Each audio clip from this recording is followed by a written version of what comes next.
Hello, everybody, and welcome to Ring Post Radio, the only show that takes place on Saturday. I'm your host, Ryan Knightstein. With me, as always, is the man, the myth, the legend, Scotty Edwards. Scotty, how are you doing on this fine Saturday morning? Wild that you just said this is the only show on Saturday. One, because this is for I don't know if we've ever done a Saturday morning. We Two, we must have. We've been doing the show for what, 4 years now? 3-4 years now? I Must don't know. Time is a lie to me. I don't remember anything. That is fair. But you were saying? I don't know. You ruined what I was saying. I don't know. What a start, baby. What a freaking start. Well, thank you, everybody, for joining us on this Saturday. Of course, we're coming at you live this Saturday because, Scotty, you had to move it to Saturday. You were going on, was it vacation? Is that why we're moving it to Saturday? I'm going on a little trip. In your favorite rocket ship? Anybody? Is that a reference? On a trip in my favorite rocket ship. Where? To the sky, little Einsteins. You're welcome, folks. Where's this trip? What can I say except you're welcome? What is this trip you're going on? So that we can make sure everyone stalks you. Business. I'm not telling anyone. I tell you, I'm off the grid for 3 days and I'm letting it happen. Oh boy, you got sick all week and now you're going to be off the grid. Well, to be fair, I had the trip planned before the sickness, so before you were down with it, of course. Down with day one-ish. Exactly, Rice.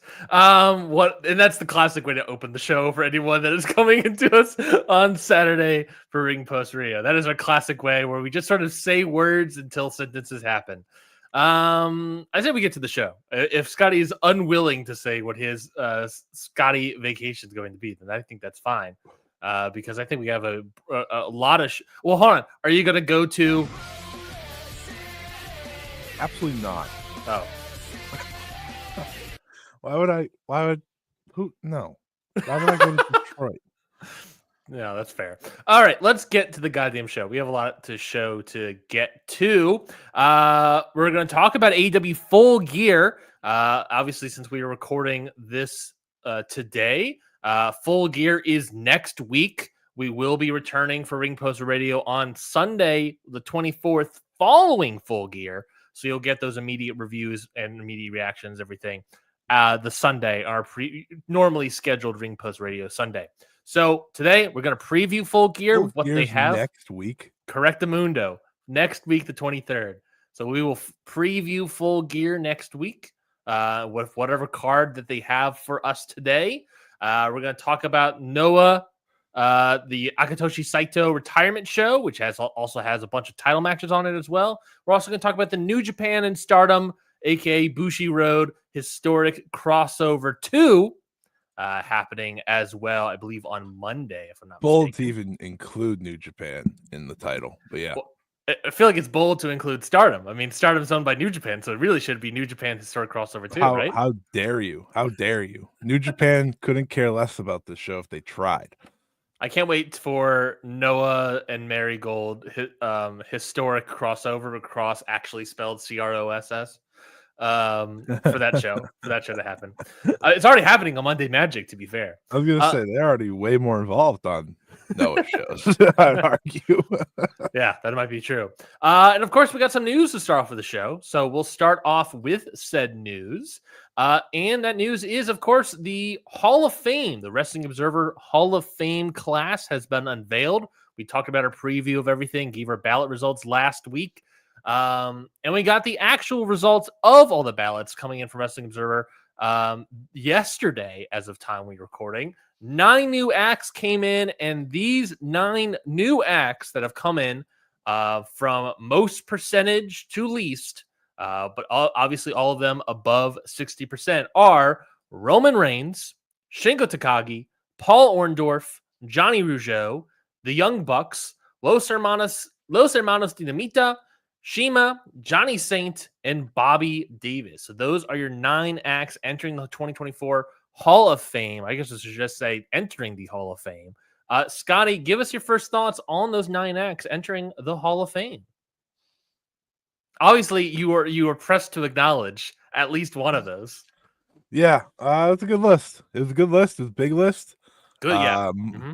Multiple modern candidates. Get out of the way. 3 of them. Yep. So that's big. That's obviously big news. Yeah, I mean, I have no complaints of it. Genuinely shocked by Shima.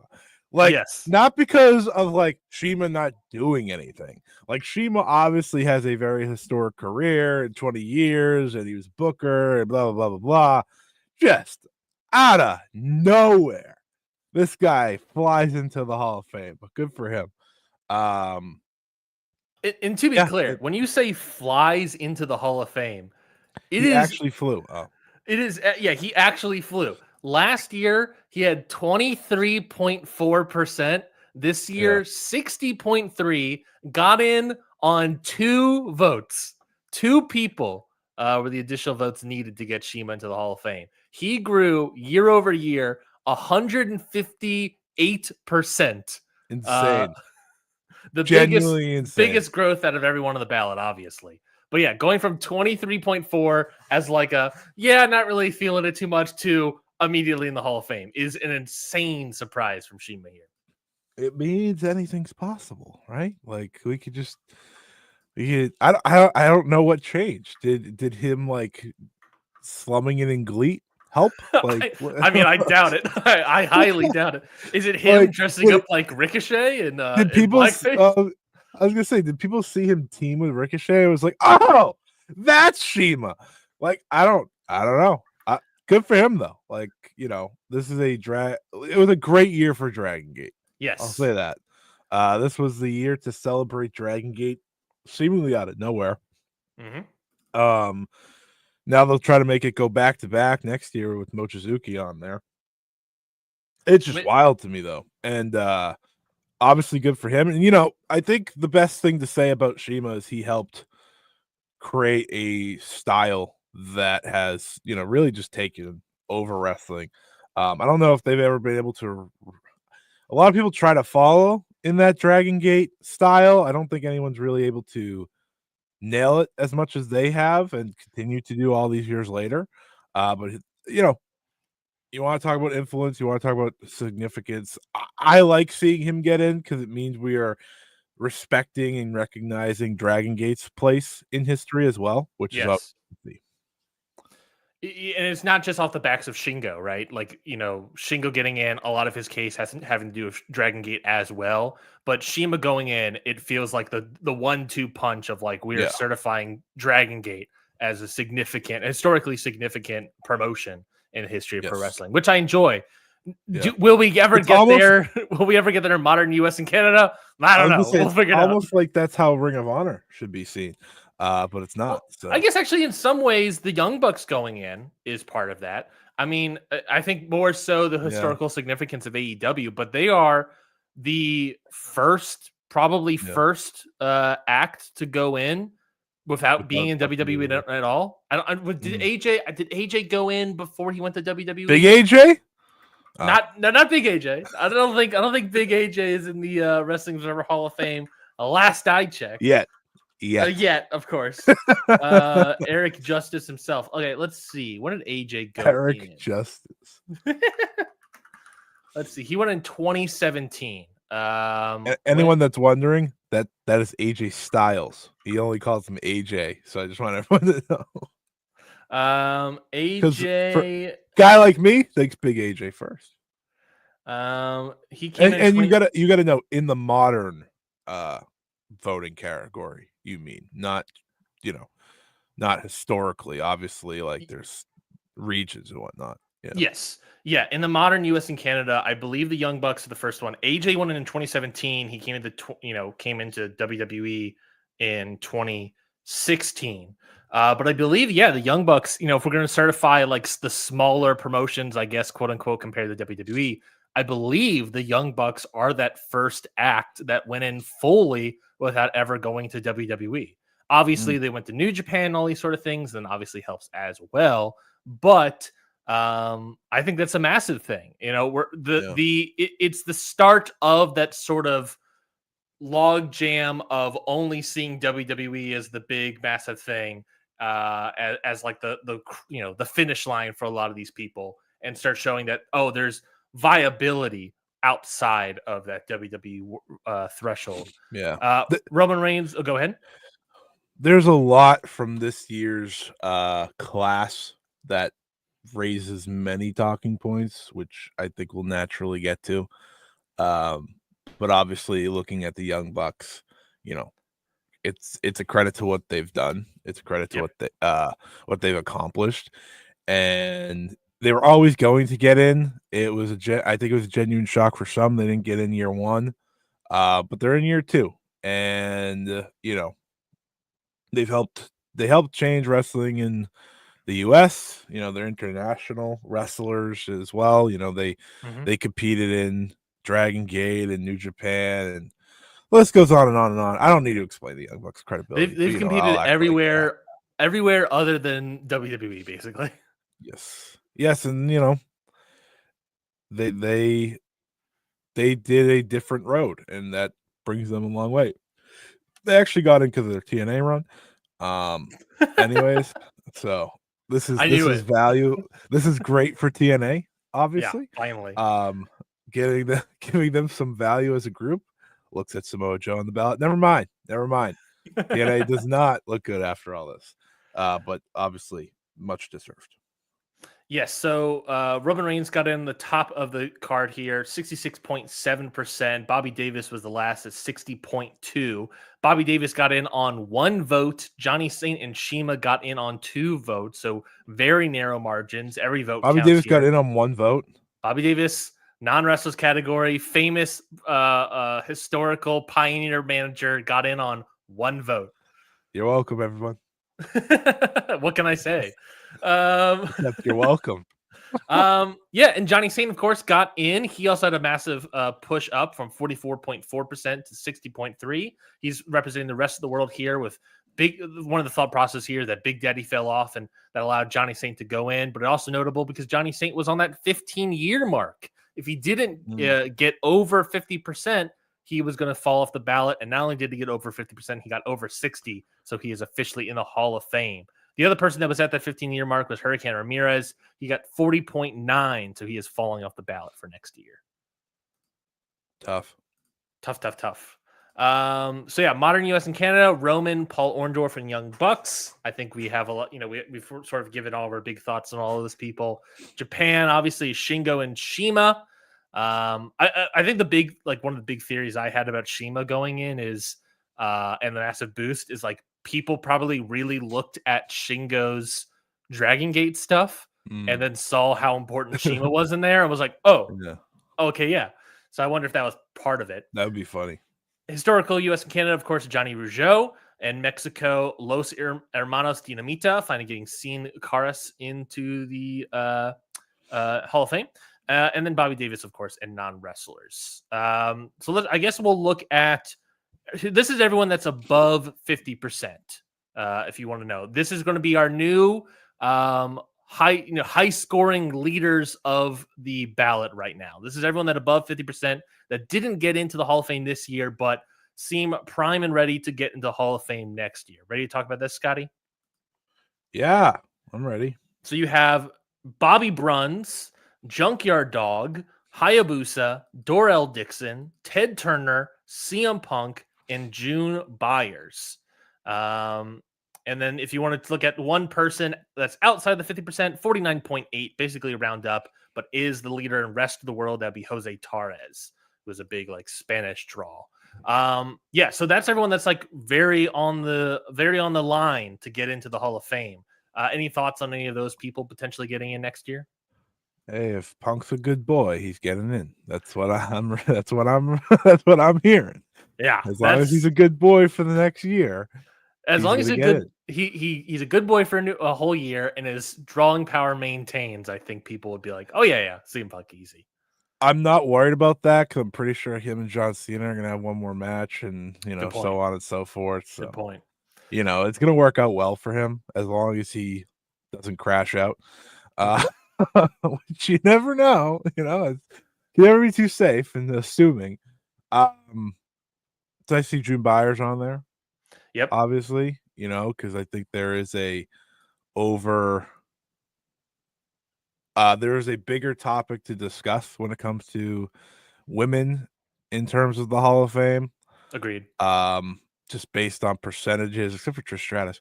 An incredible run for Trish. But I obviously, as someone who I admitted last week, I voted for Becky, I voted for Mako, I voted for Toyota and Yamada. And I didn't vote in historical, but I would have voted for June. But I think there is a disconnect with how people are viewing women's professional wrestlers and through history when it comes to this Hall of Fame. Especially modern, I will say. Modern, absolutely, because Mercedes is on the ballot next year. Not to steal your thunder. EO's on the ballot next year. I mean, I'll just say, if you ask me, those two are worthy of Wrestling Hall of Fame in any way, shape, or form in the long run. Like maybe not next year, but I know they're not. I know Mercedes has not that great of a shot to get in until Becky gets in. Like, that's just the truth, because Becky did something that no one's ever done, and we've talked about that.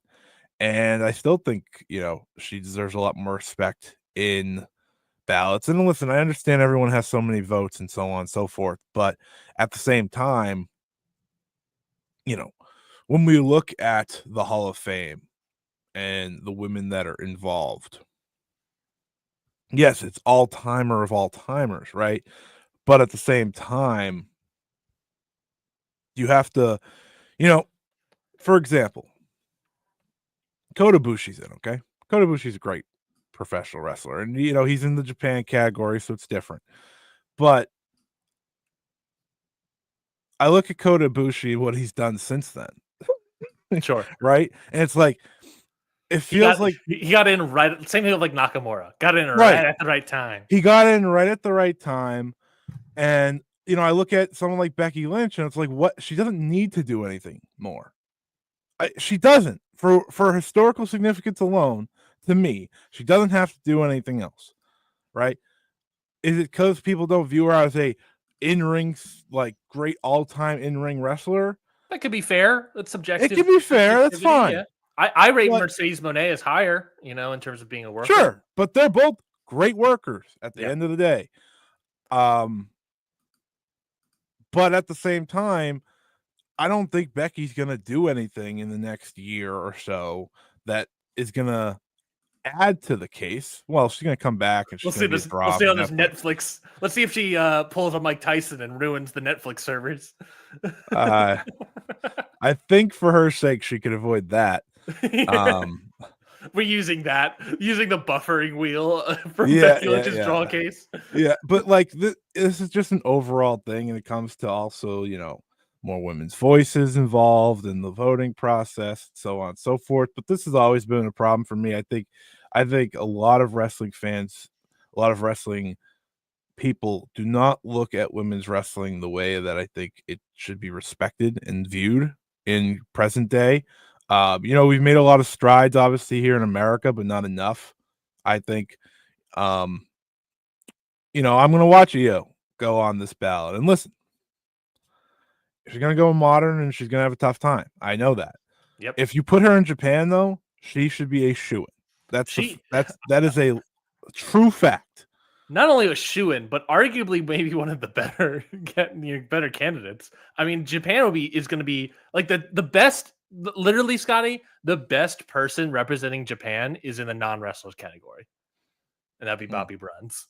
Yeah, like that's how Hayabusa is not far. Oh, down, I just mean like there's gonna be a lot of conversation next year when we get to the EO and Mercedes being at it, because at the end of the day, I know EO's career. I followed EO's career. That is a Hall of Fame talent, 1,000%. You look at what she's done for Stardom and what she did for Stardom as their biggest star for a long time, and you look at what she's accomplished in WWE. There's nothing that should hold her out, but that's the problem. I sit here and I know there's going to be a lot that holds a lot of these wrestlers out, and I'd like it to change. Yeah, and I think I think it's a similar, albeit slightly different situation as the sort of WWE versus other territories, the indies, in a different, a similar sense of like, I think a lot of people, and fairly so, because of where they're placed on the cards and main events and all these sort of things, and wrestling forever always being a male dominated sport, they're just by sheer numbers and stuff, right? That people rate the men more highly. They're able to have a better clear drawing case because the men are always top draws or whatnot, right? It's something that, like, because of the nature of the Hall of Fame and the voting process, and I'm not saying this is a bad way, I don't know how to fix this, but because of the nature of the voting process and looking at drawing everything, it's very difficult to really get any sort of drawing case for any modern woman on this ballot, let alone Becky. And Becky is the best one that you can actually make a clear-cut drawing case for. Io, we're not going to be able to do anything for. Mercedes, maybe we can pull something together, but realistically speaking, it's like just simply because of like where women are placed on the cards, even though women's wrestling has gotten a lot of strides in the past several years, the past decade, it's still not at a point where I think the women's revolution in a large part took place in the ring, but I don't necessarily think there is a big, massive women's revolution happening in the discussion of women's wrestling by many people. And I think that's a tough thing. And I get it. I get the irony a little bit here. We're two white men discussing this topic, but I also think it's important for two white men to discuss why aren't women getting enough of a conversation hold in wrestling media as everybody else is, or even not even everybody else. Let's say tag team wrestling, right? As a talking point here. Why is women's wrestling feel like it's more thrown to the side than even like tag team wrestling? Where in a lot of ways, years ago, I did that ratings poll together where for like AEW, tag team wrestling and women's wrestling was sort of literally viewed by a similar number of people. So it's viewed by the same people as the same, but in terms of discussion, there are large voices in the space that kind of hand wave it. And I think that's a little frustrating. And I think that constant year-round hand waving of women's wrestling leads to people sort of hand waving women's wrestling in terms of the modern sense when it comes to ballots like this. Oh, it's very frustrating. It's something that I've always had a problem with. I mean, even when it comes to, Wrestler of the Year conversations, when it comes to anything like that, they just, women wrestlers are overlooked, whether it be American-based, Japan-based. I think arguably a women's wrestler of the year is, in terms of like Japan. Let's look at Japan specifically. I think an arguable wrestler of the year in the Japan region might be Suri, I should say. Yeah. Like she has, I think, a good arguable case, if not number one, at least like top 5 or something like that. But go ahead. Yeah. But also there's like 11 acts, women's acts in the Hall of Fame total? Yes. One of them in historical, the rest of them Japan. That's absurd. Yeah. And again, to be fair, I think it's, we're not talking like in terms of like, I don't think either of us are pulling for like a women's wing of this Hall of Fame. No, not at all. No, not at all. No. I don't think that's the solution to this. I don't think separating out at this point is a good idea. But it is this thing of like, and again, to be fair, compared to Japan, I think Japanese women wrestling is always seen at a better stage. And I think a big part of that is because it's probably separated. You can create a better drawing case because it's separated. Sure. And I think that's a big part of it. Whereas U.S. wrestling, we only got one person in. Sorry, there are 12 acts. My apologies. Who is the one historical? Is it Moolah? It's Mildred. It's Mildred Burke. Yeah, Moolah I don't think got in. But it's like one of those things. It's like, Mildred Burke got in. We can barely. All right. Drew Myers might get in. There's 12 acts. Yes. but one of them's Jackie Sato twice. So it's Sure. so it's like, again, furthers my point here. There's a lot. I understand, like, there was a lot of time between, women's wrestling being respected in Yeah. America again and so on, and And that's a big part of and, it. That's a and in many definitely. ways, the same can be said for Joshi, or from All Japan Women's to now. It took a long time as well, for there to be. I think it's seen as a higher level and have more recognition outside of just Japan. But at the same time, there are still all-time people here, and I do think, like, I think June will get in based I on agree. percentages and whatnot. She also grew this year 54% year over Yeah, year. So she met yeah, 32.7 to 50.4.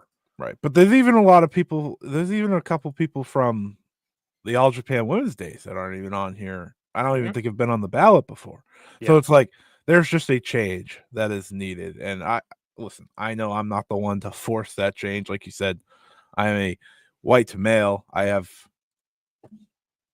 just vote, but it's why I'm always going to vote for these people. Not only because I think they're deserving, but I think you know they deserve more respect when it comes to these votings. It's part of the reason I was just so happy the beauty pair got in last year, because I was like, they have to. Yeah. Like, I was like, they have to. Yeah. But that's a bigger topic point we could talk about more next year, more than anything. So Yeah. Well, I'll get into more detail. I'll have a Patreon episode of the ballot coming out, talking about the results. I got a lot of stats to bring up as well. So we'll definitely go into that a lot more on the folks, Patreon. I'm talking Ryan into making the ballot public. This is true. This is true. So You put too much work into it. I appreciate that. I think the people need to hear the ballot. People All need right. to. I mean, don't get me wrong. Everyone should pay for the Patreon. Go check out the ballot now. Yeah, But pay my work apparently.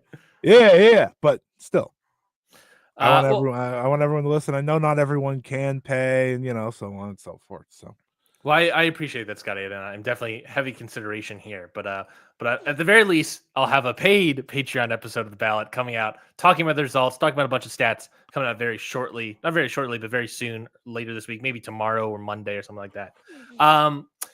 Moving right along though, the people that have fallen off, less than 10% falling off the ballot: Asuka, Kevin Owens, the Usos, Sid Vicious, Bray Wyatt, Sami Zayn, Kenta Miyahara, Psycho Clown. So a lot of modern US and Canada fell off immediately. Asuka, I don't think it's a surprise. Usos falling off immediately is a slight surprise to me, but also I'm not, dead set against that. Bray Wyatt, not at all. Sammy and Kevin, I think those are two people getting the they'll come back. I'm not considering the Hall of Fame right now. I think that's fair. Sid Vicious, not even close to getting a death bump, even. The most recent death on the ballot gets added and immediately falls off, which is it's kind of crazy to me. Kenta Miyahara also fall off. Maybe this is again a sort of, I'm not considering his ballot yet. And Psycho Clown, he has already come back once before. So I don't expect him to come back on the ballot anytime soon. Sorry, Psycho Clown. Yeah, so big ups to Psycho Clown. Top three of each region, real quickly. With the leftover ballot is going to be Punk, Cody Rhodes, and Mark and Jay Briscoe in modern US and Canada. Historical, it's going to be Junkyard Dog, June Byers, and the British Bulldogs. Japan, it's Hayabusa, Toyota, and Yamada in Yoshiaka Fujiwara. A very interesting no one there. In Mexico, Dorel Dixon, Gran Hamada, and Volador Jr. Rest of the world, Jose Torres, Spiros Arion, and the Royal Brothers. And non-wrestlers, it's going to be Bobby Bruns, Ted Turner, and Morris Siegel. New acts added to the ballot. A good amount of new acts. Some people upset about all the sheer acts added to here. It's not too bad. Dave is adding a lot more acts. We'll get to that again. But the voting body, the voting the number of acts in each region has shrunk a little bit. And I think in some regions, you're going to get like one or two less votes, depending on the region, despite adding all of these acts. So it's a good I think like last year, he added a crap ton of modern US and Canada. This one, it's a little bit more even. Even the most out of everybody, it's going to be 4 rest of the world people coming in. So it's mostly rest of the world and everybody else. But let's get to it. Added to next year's ballot, you're going to be the returns of Bill Dundee, Gorilla Monsoon, and Jesse Ventura, all returning. And then here we have a bunch of first timers, which will be discussed on next season of the ballot. Masaki Mochizuki, Io Shirai or Io Sky, Gilbert Leduc, Drew McIntyre, Steve Gray, Ted Boy Marino, Les Kellett, Los Infernales, that's the team of El Santanico, Parata Morgan, and the MS1, FTR, and Mercedes Moné, aka Sasha Banks. Any thoughts on these new additions to the ballot? And give me your first thoughts on these new additions to the ballot. Some good options in there. Some interesting ones to think about. I think. Obviously, if anyone can guess what episode of the ballot Scotty will be doing this season, we probably have already tipped the hand a little bit. Yeah, a little bit. Yeah. We're getting to. It's actually surreal to me. We're getting to freedom time on this ballot. Yeah. Maya's still a couple years away. She's still very young.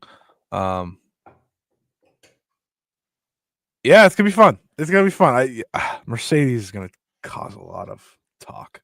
Yeah, there's a lot of people that are already being like, she's had such a crappy year on AEW this year that she's a no. And I'm like, 1 year, Young Bucks had a also terrible year and they went in.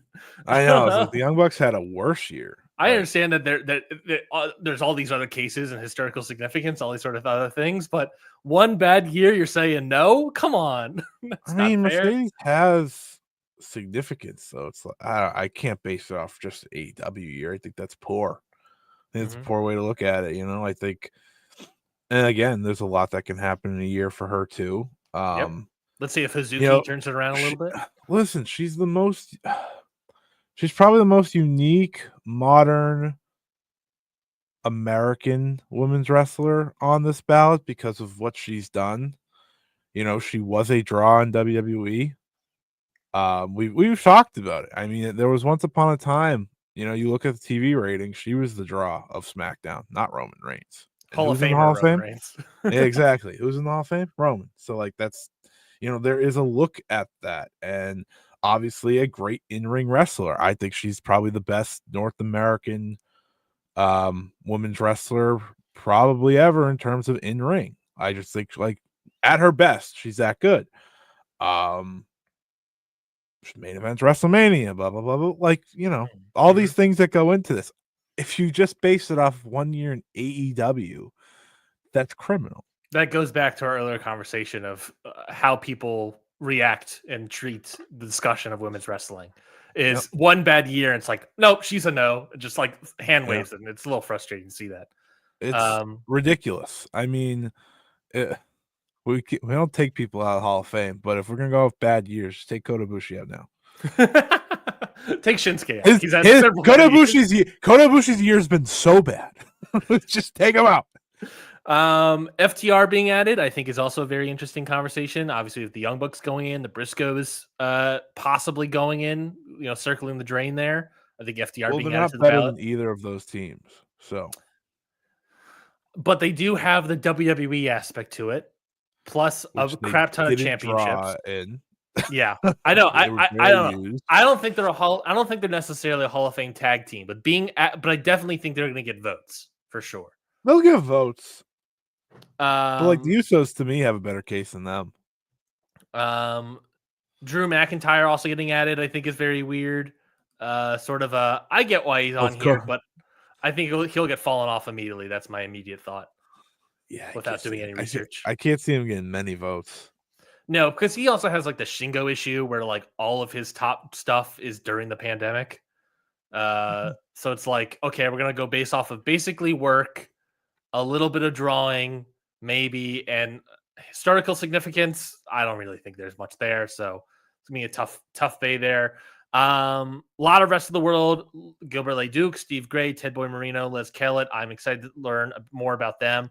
Masaki Mochizuki, already sort of spoke about him. A big star of Dragon Gate, and now that you have 2 Dragon Gate stars going in, you got to look at more Dragon Gate guys, right? See where the cutoff is. So Mochizuki going in Japan will be interesting. Obviously, the return of Bill Dundee, Gorilla Monsoon, and Jesse Ventura are interesting. And then a Los Infernales in Mexico. Another trio getting added in as one leaves.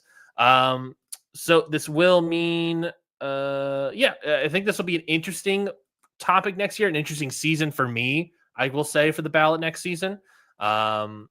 Because these are a lot of people that I largely know nothing about, right? There's like 4 acts in here, the rest of the world, that I know nothing about any of these people. I'm not that historically, I have all that knowledge in my brain. I mean, Ted Boy Marino, this guy, I Googled him. He is an Italian Brazilian wrestler, born in Italy, wrestled in Brazil, and was a massive star of the pro wrestling scene in South America. So I know nothing. I've never heard of this person's name before. And all of a sudden, I'm going to have to do a bunch of research about him. And that makes me excited. And that's one of the reasons I'm excited about doing the ballot. Is because, that's a point where we get to learn who these people are. Because I think there's a good amount of people that don't know who these people are, or even see if we can find something to discuss about people we do know about. People careers we've seen the entire way through: Mercedes, FTR, McIntyre, EO for you in your case. I think there's going to be a very interesting season this year for the ballot. So I'm definitely excited. Listen, I know her fans won't be happy, but she has a far better case than Asuka. I agree with that, actually. I mean, Japan-wise, she washes Asuka. No offense, but WWE stuff, Asuka's got a lot of accolades. But I just want to say with Mochizuki, because I just kind of dove into it because I saw his name pop up. This guy's got longevity better than like most people. This guy's been doing it. So he's debuted in 1994. He's had 160 matches or more since 2003, except for 2 years. Wow. So 100 matches a year. 160 matches a year. Every year for 20 years. For 20 years, which is essentially a decade after he debuted. He's 54 years old. Has still great sometimes. Still great. Has some of the best matches in Dragon Gate history, obviously. Could still go, like he has a 5-star match in 2015. Like, if that helps people, he has a 5-star match and yada yada. With Shingo, if I'm not mistaken. With Shingo, yep. Like he's got a lot of great matches, and it'll be interesting. But just based on the Shima and so on, he's a big part of that build as well. So it'll be fun. It'll be fun to see next year. I definitely agree. Like I said, on patreon.com/countoutpod, I will have a lot more in depth, more looking at the stats, where people ranked in reporters, historians, active pros, retired pros, year growth, chances for next year. I'll have a lot more discussion, in-depth discussion about that on the Patreon. Again, patreon.com/countoutpod. Let's move right ahead, though, for Ring Post Radio, and we'll talk about some more WWE ID members have been added since we discussed last week. Not much WWE. Shut up. There are people added, but they have not tweeted about it in a while, so I don't really know how many more people got. Yeah, it's actually over now. I know it's like over now, but I don't know who everybody is because WWE stopped tweeting about it for whatever reason, and I don't think they're blue skying it either. So, dang. I believe where we left off, did we talk about Marcus Mathers and Sam Holloway last year? I think, or last week. Last week we did, yeah. Last year, absolutely not. So since then, from Wrestling Open, they've added, quote, the real life action figure, It's Gale. That's the person's name, apparently. Apparently on the Indies, he goes by Just Gale or whatever it is, but he's now called Gale. Sorry. But yes, from Wrestling Open. So good on him. Good size, good look, fine. We'll see how that works. From the future stars of wrestling, Ice Williams, the coldest wrestler on the planet. Not Trick Williams, Ice Williams also got ID'd since last week. And that's pretty much, I believe, everybody that has been. Aaron Rourke. Oh, yes, Aaron Rourke got announced. They didn't tweet about it, but Aaron Rourke has also got announced. I only knew that one because I saw it pop up randomly. I haven't heard of anybody else. Any additional thoughts now that we have like more people here? WWID. Any thoughts anymore since last week? No, I don't like. Do you have some people? Some people want to make it a bigger deal than it is. Some people don't want to make it a big deal. I mean, these are people I've never heard of. Like, good for them. Do you think there's anything to be had with IDing training schools and then also giving individual contracts to wrestlers, and as they're touting it, wrestlers that were not at all scouted by those training schools?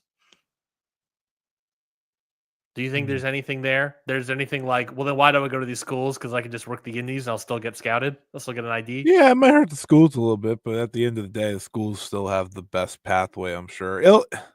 Here's the thing. We don't know until someone's actually signed. Fair. To be with the company, right? Until then, we're just talking about, as far as we know, it's a little money, and you get that cool card online, though by the sounds of it, you don't anymore. Which I don't know. For me, I'm not doing it anymore if I'm not getting the cool card. That was half the battle. If I'm not getting my Twitter cred, then right, if I'm not getting my Twitter cred in the year 2024, like, come on, like, what's the point? Nah, I think they're. Anytime WWE does anything, we're gonna overanalyze it. Yeah, I think WWE ID more than anything has been way overanalyzed. I think a lot of it has to do with fear. Is just the fear of what this can become for wrestling, which I get, but we sort of already went in depth about that. And we live in an era where the indies are like drained, man. Like, like if. And I said this to you 2 weeks ago. I'll say it again. If you do anything slightly interesting at this stage of the game, one of these two companies are going to sign you near almost immediately.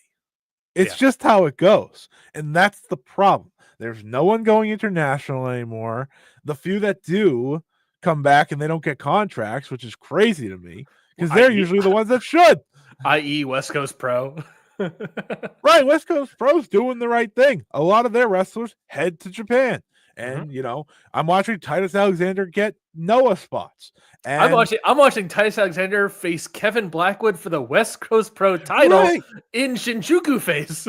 Exactly. And like it's Zeta Steele's one that, she went to Japan, came back, and she got like that. That's fine. But I don't know. I think everyone's over worrying about something that they want to still like really be hot and really exist. It just doesn't. I'm sorry. What indie are you looking forward to right now, Ryan? I mean, I've heard I am not watching any indies this year. That's the big problem. But of the indies that I know people have talking about, a lot of it has to do with like not really Defy as much anymore, but that's still like no one's getting. But here's my thing. No, here's my point. I haven't really heard a lot of people getting scouted from like Defy Pacific Northwest region. I haven't really heard anyone of getting scouted other than like Sean Legacy, I guess, getting scouted from like the Southeast region. Sure. Right. Like, sure. DPW. Yeah, DPW. I'm not hearing any like. I'm not hearing Bojack get scouted or anything like that. Here's the thing, though. When I started watching DPW, there were two guys that stood out. Lucky Ali and Jay Malachi. They both made noise. What happened? They both got signed. This is just how it goes now. Agreed. You make a little noise, you get signed. Right? Daniel Garcia, Lee Moriarty, Will Yuta all making noise. They got signed. Just how it goes now. It's been like that for a couple of years. I don't know. No, I I don't agree. think ID's ruining anything. It's just not there. You know. Yeah. There's a few acts worth going anyway to see, but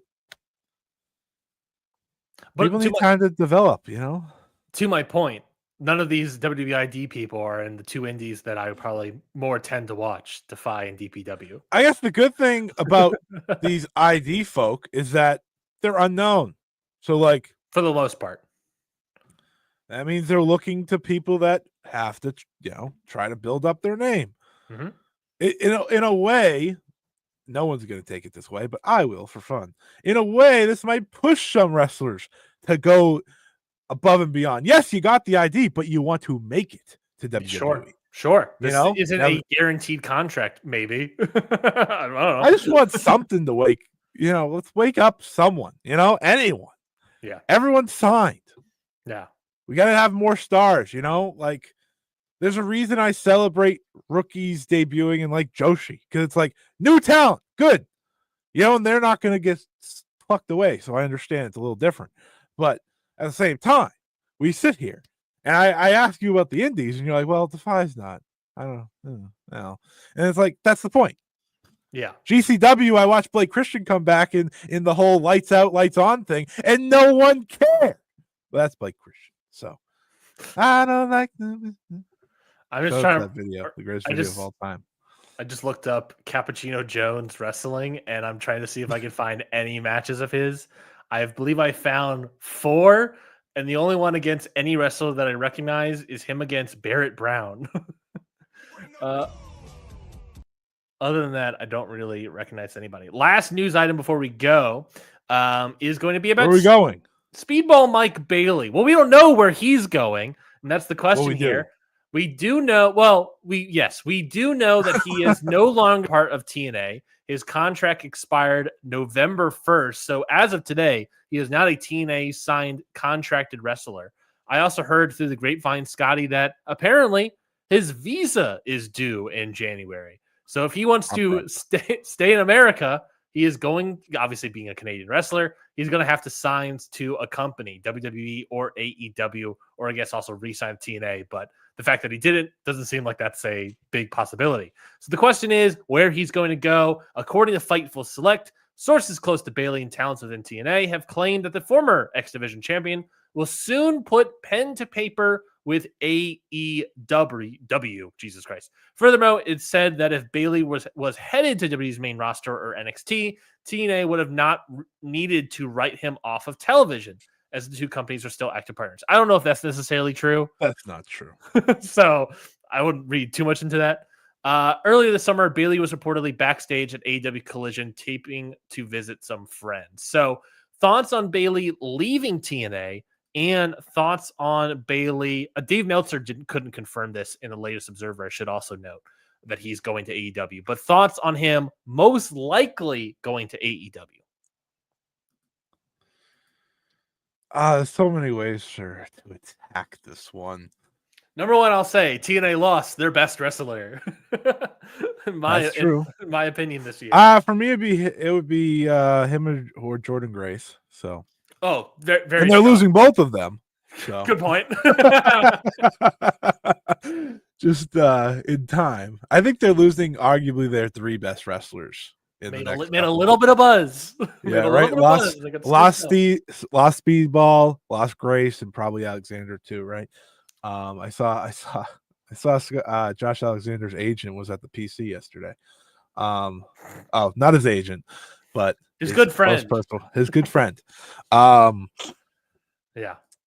Mike Bailey is very interesting to me because, I do think he'd have no chance, to really succeed in WWE. He's just going to be another great wrestler on the AEW roster, and I'm worried about that. Okay. Because, listen, we've talked about this. He's not a character guy. He's not a promo guy. He's a great wrestler.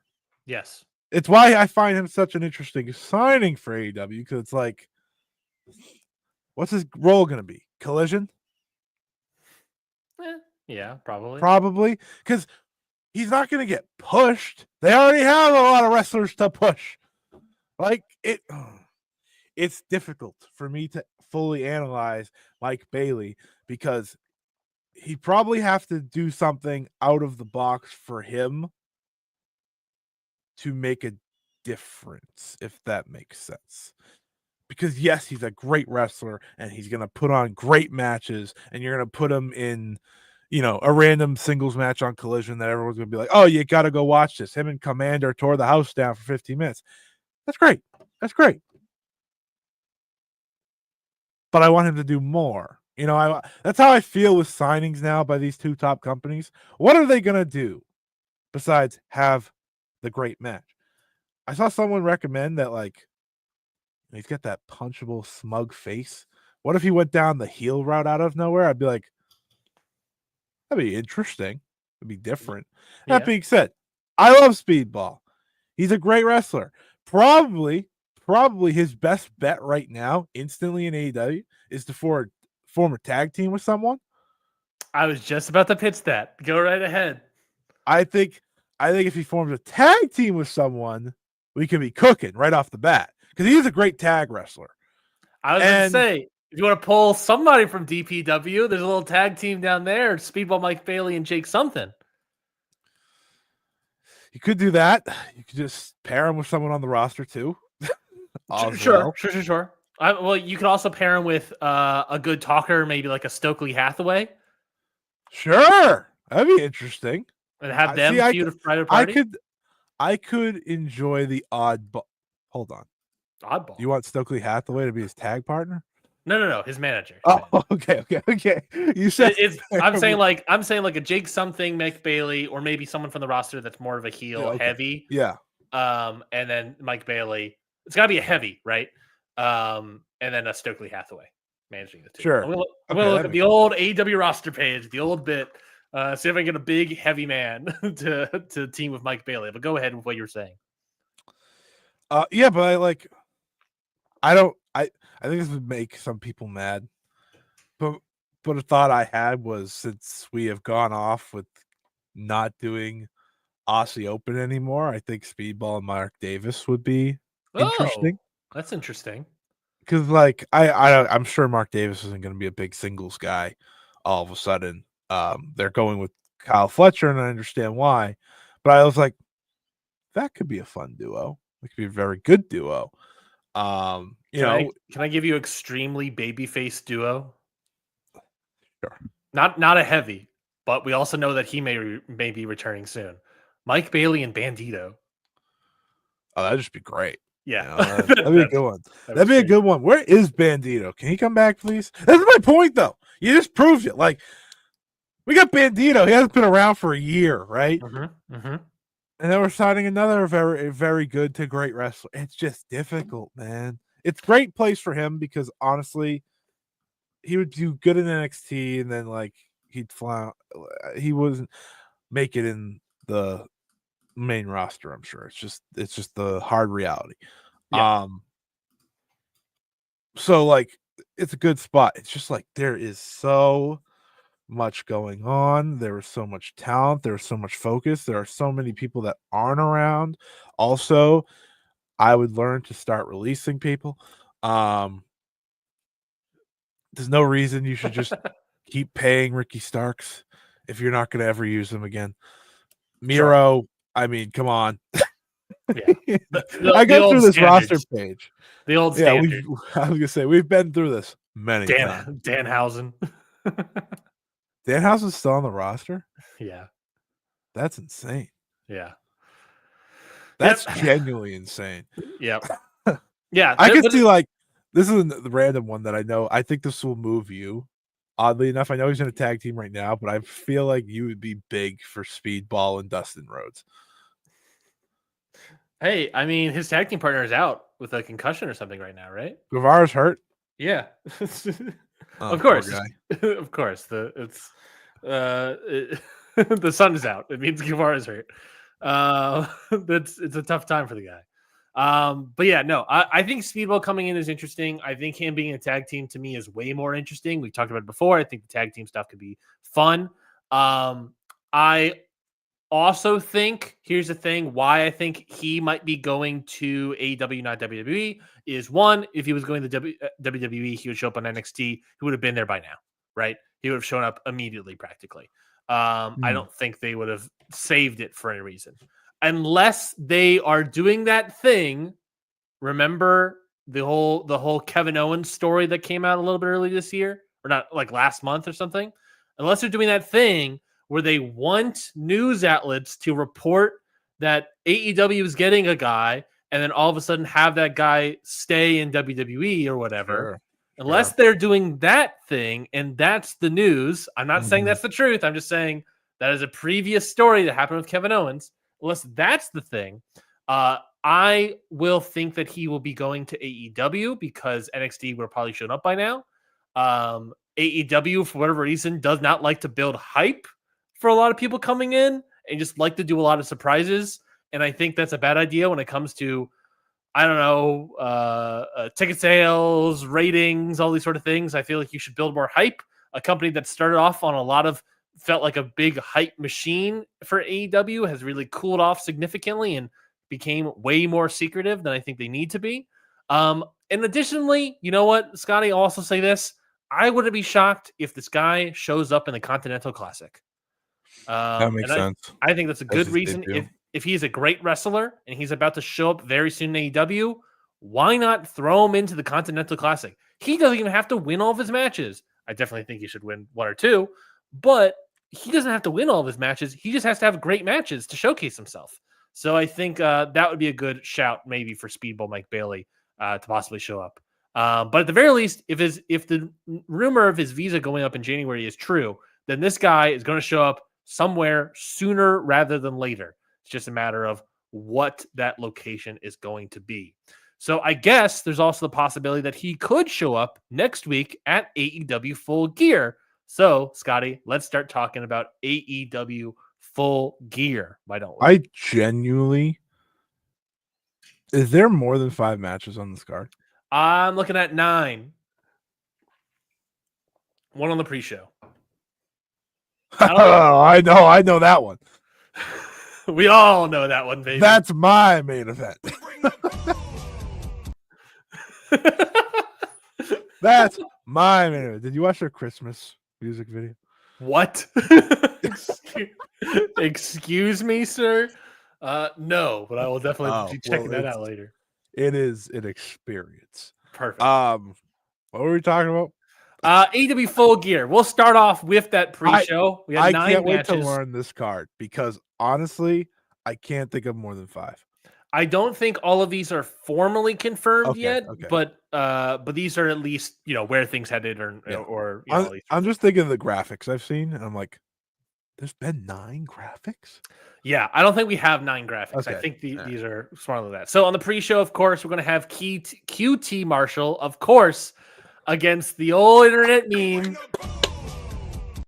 Big Boom AJ, with, of course, Big Justice by his side. Will we see, the big question here for you, Scotty, will we see the Rizzler show up in, what is this, the Prudential Center?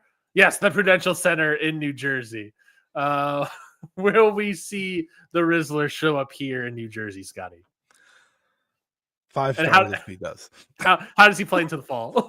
How does he play into the fall? Oh, man. Listen, here's the thing, right?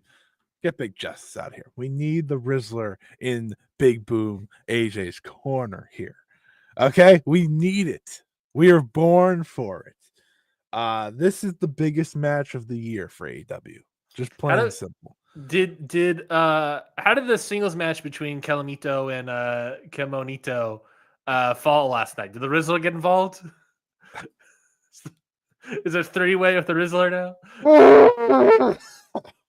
That's crazy. In all seriousness, I'm hyping up the biggest match in the history of AEW, and you're just like the only match that's ever been previewed on the Tonight Show.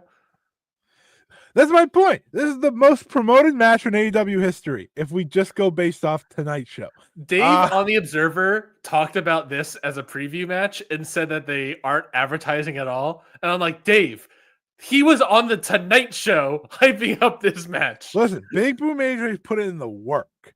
He has put in the work to make the people know he's wrestling. He's going to put on a boom of a show. We bring the boom. This is what it's all about. This is why we watch. Up in the rafters, you could put Austin and Rock. You can put you can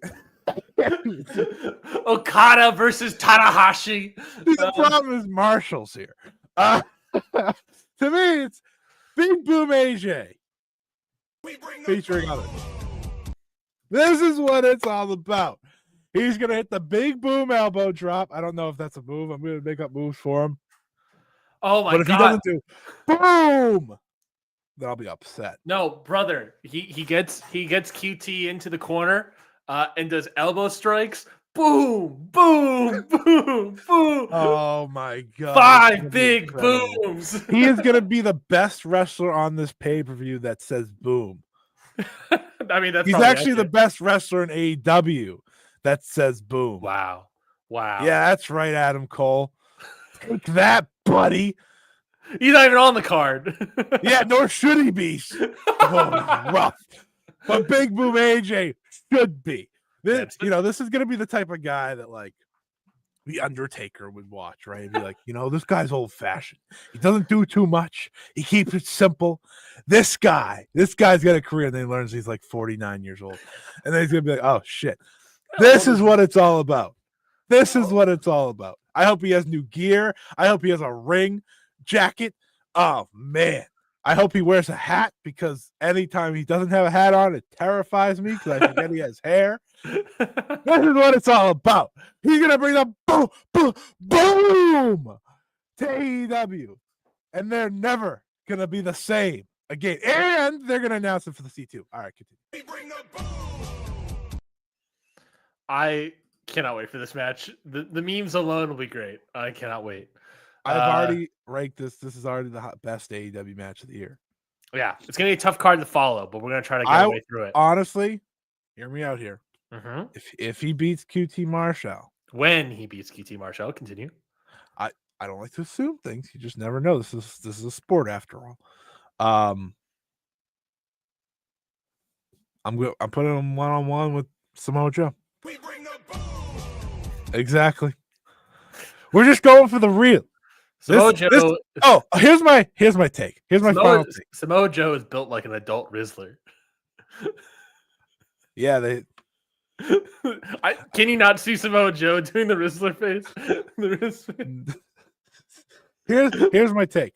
This will not be Big Boom AJ's final match. It better not be. Better not be. He should be the pre-show specialist. You know why? Can he bring the boom? Let's move on down the card. Next up, singles match, MJF versus Roderick Strong. Of course, obviously, everyone thought this might be Adam Cole here. The whole thought here is that both Roddy and Cole wanted to face MJF. It was sort of a best-of-3 series for each of the individuals. Adam Cole lost his last match against Takeshita, whereas Roderick Strong was able to defeat Lance Archer. So it is, in fact, a singles match, not a triple threat. Adam Cole's out of here. Singles match between MJF and Roderick Strong. Listen. Hear me out here. Bring the boom. Match does nothing for me. Couldn't care less. I will say this, though. It does more for me that Roddy is in it than Adam Cole being in it. I just hope we get that out of the way, though. That's fair. I think many people also maybe agree with that. But I would rather see Roderick Strong wrestle than Adam Cole. Easily. Yeah. Easily. Yeah. Roddy's good.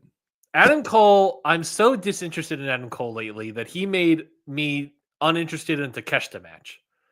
That's an incredible compliment. That's how rough it was. It wasn't good, to be fair. No. And nor was the Roddy Lance Archer match, but I liked it. I actually really liked it. I didn't think it was great by any means. It was short. It was way too short. But I thought it was fun. I still haven't finished Dynamite this week. This is where I am now, Ryan. Yeah. What I like about Roddy and what's great about Roddy even being in the spot is that Roddy's offense, especially as a babyface here, is so explosive that it will add so much more energy to this wrestling match than Adam Cole would have. And even just, he'll bring something more out of MJF by being that explosive nature. Maybe. Oh, Big Boom AJ and Roderick Strong explosiveness? Maybe. But there's Big Boom AJ might be the only wrestler make me interested in an Adam Cole match right now. Oh, interesting. We'll see. But yeah, I agree. I'm not interested in MJF in any capacity. His taped vignettes, the worst taped promos I've ever seen in my life. I mean, not even promos, just like they're terrible looking. They're bad. They're all bad. What were they cooking? Nothing. Big Papa poop. Wasn't great. Big Papa poop. You got him. You see Samoa Joe when you got Big Papa poop. Oh, I'm delirious. I think this match will be better if Roderick Strong. It does have MJF though, and for a fact Adam Cole may have some weird involvement in this match. It's crazy. There's gonna be a weird story about this that will impede a great match. But go on. I'll say this: if you told me a year ago, after that Full Gear crime that MJF went through that entire night, I'm hurt, and then he wrestles Jay White for 30 minutes and continues to beat him. If you told me that Jay White would be in a better position a year later than MJF, I would have said, did he leave and go to WWE? That would have been like, wow. Yeah. Well, speaking of, Jay White versus Adam Page is also on the show. A real pro wrestling match, finally. Yeah. Besides Big Boom AJ. I'm interested in this match. I'm definitely interested to see how. I also just remembered that this is in New Jersey. And does MJF get cheered here or no? Or no, it's not Long Island technically. Big Boom AJ is the hometown hero for this. Good point. So. Good point. Jay White and Adam Page. I think this will be a really good wrestling match. They've had really good to great wrestling matches. I really liked their match at Wrestle Dream. I thought that was solid. And this one has more story behind it, so should be really good. Yeah, I'm excited to see what this will turn out to be. And yeah, I hope. Do we have any predictions of who will win this? I'm gonna guess Hangman. Yeah, it feels like it should be Hangman. It feels like Hangman should just be like constantly winning. Who won the last one? Was it Hangman? Was it Jay last time? Yeah. All right. Well, then it's definitely Hangman getting his win back here. Because Hangman beat Jay in the Owen. Yes. So then Jay. So this will be the third. So Hangman definitely got a win here. So going on Hangman. We also got an AEW World Tag Team title match 4-way here. Private Party defending their titles against the Outrunners, Kings of the Black Throne, and the Acclaimed. Which Outrunner do you think is taking the pin here? I think the Acclaimed gets pinned. Really? Oh, because of their storyline? Yeah. Wow, that match stinks. holy hell. Why did they not put LFI in? Yeah. I'm interested in Malachi Black and Brody King as a tag team potentially winning. Black Throne. Yeah, I'm interested in them. The reigning Pro Wrestling Guerrilla tag team champions of the world. Exactly right. I like them as being in this title picture. Because what I also like about this look is that you have 3 people in here that you have the Private Party, obviously, who've been around for a long time, but they're champions. Outrunners, who are brand new, and Kings of the Black Throne, who have been around for a long time, but they've been a trio for a good while. And I don't think they have ever had a tag title match, to my knowledge. On AEW, no. That makes me interested, and they seem fresh in that role, just as them being a tag team. Oh, they're the most interesting team here that's not the champs. And then, of course, you have the Acclaimed, who have the storyline currently of potentially breaking up. So there's that. But yeah, I think this is an interesting match. I don't think this is a great match, I guess is where I'm going at. It's a weird show, man. Yeah, it's not great so far. Not great so far. But let's see what we got next up. AEW TBS title match: Mercedes Moné versus Chris Statlander. Scotty, I popped big from a random spear through a wall on Dynamite on Wednesday. Came out of nowhere. Really was not expecting it, and then it just happened. And I was like, all right, there we go. What do you think about this? Mercedes Moné versus Chris Statlander. Is Camille going to turn on Moné? Camille can hit the bricks as far as I'm concerned. Who cares? Camille brick. You can't hit the brick house. You mean for Camille? Boy, Camille's run in AEW has not been good. Tips that. I did have to give you the respect. This match should be great. Listen, we turned Chris Statlander babyface to make this match happen. It has to be great, or else there has to be purpose behind this. I think this is a Mercedes Moné ask. I've gone what? No, I agree. I'm making the face of like it's a frustrating ask to see it play out. Well, and asking that she wants to face Chris, and they said, "How do we do that?" And they decided to do it this way. Mercedes seems very determined based on her latest schedulings of matches and seemingly hand-picked opponents, where she wants to shut up a lot of people. And I think Chris Statlander is a great opponent for that. I think the only shame is that after this, both Willow and Chris somehow walked out of their feud into title losses. Yep. The Willow one's worse because that just was rushed and whatnot. At least Chris has gotten time to build this up with Mercedes, and there's something there. Yeah. But it's a real shame that's kind of where that feud ended up going for both of them. This should be great. Has the chance to be Mercedes' best match since she's come back. And I'm sure Mercedes wins. Yeah, it is interesting that Willow not even on the show. She's hurt. I forgot she's got hurt. Yeah. Oh, that's they said her plans got delayed because of it. Yeah, that's disappointing. But yeah, her momentum, she's losing that momentum. Chris Statlander, I agree. It has to be great here, not just for Mercedes Moné to deny any haters, quote unquote, out there who have rightly been disappointed, I think, in her run as of late in AEW. But, she has to shut them up, so she has to put on a great match. And not only that, but the meta commentary of it all of we turned a great heel in Chris Statlander face for this match specifically. For it to be worth it, it has to be a great match. It has to this match has to be great, or else what was the point of all of this, right? What is people are going to have even more questions about Mercedes Moné. People are going to have questions about why we turned Chris face just for this. It has to lead to a great match. Now they've never wrestled each other, so I'm intrigued to see how it goes. There's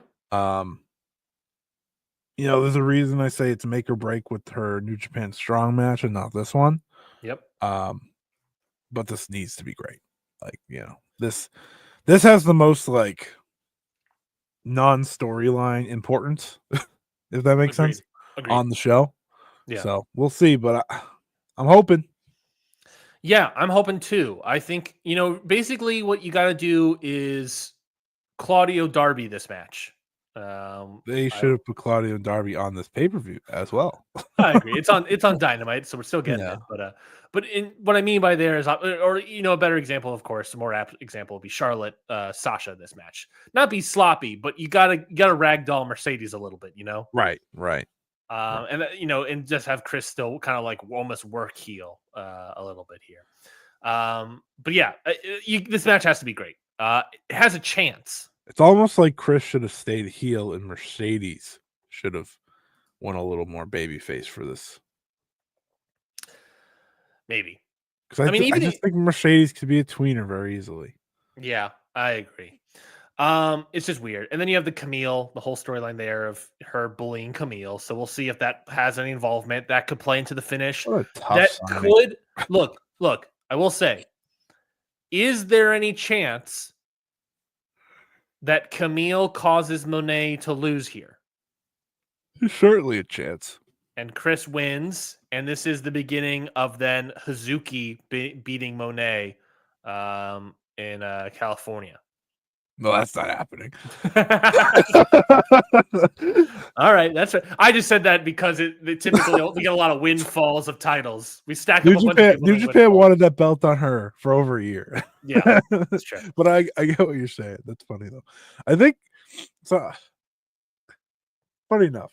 Well, I think Mercedes hinted at having Kelly ringside for her at New Japan Strong. So the reason is this was Suzuki's favorite wrestler growing up, was Kelly, which is wild, isn't it? What? She loves Kelly. And I was like, that would be hilarious. That'd be a hell of a send for New Japan Strong in Long Beach to get Kelly out there. She comes out, but I kind of need it. Yeah, that would be wild. Why did Hazuki agree to go to the US twice? Oh well, she got to meet Kelly, of course. Worth it. All right. I think I just blew your mind with that one though. You did. The Professor X mind push that I was receiving was pretty wild. Next, thinking of like watching a Hazuki match. What?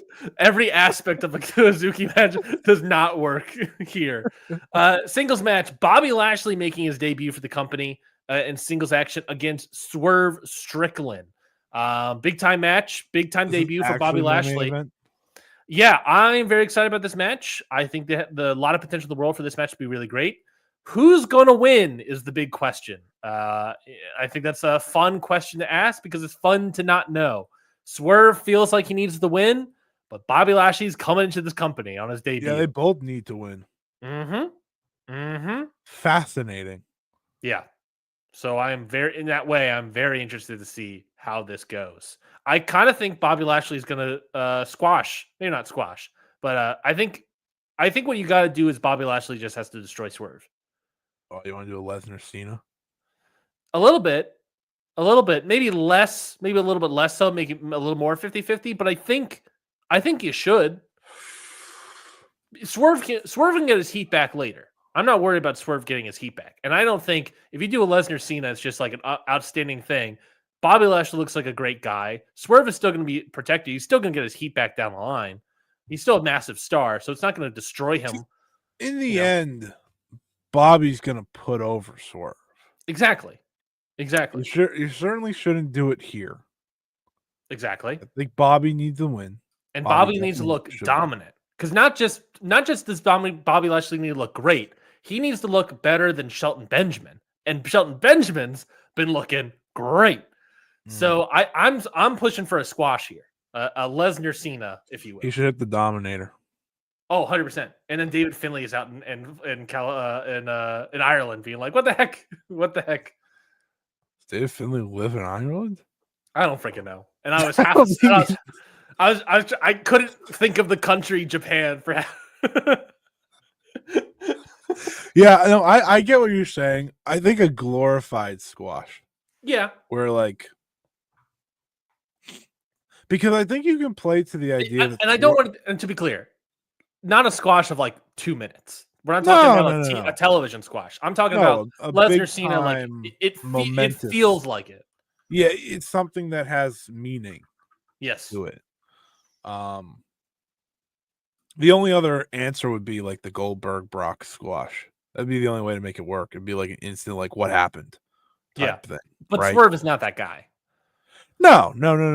But I think there was a story there that you could say Swerve still isn't fully back after all the Hangman stuff. You can use that to this advantage and in the long run get him back over by the time what's the end of the year? World's End? Yeah.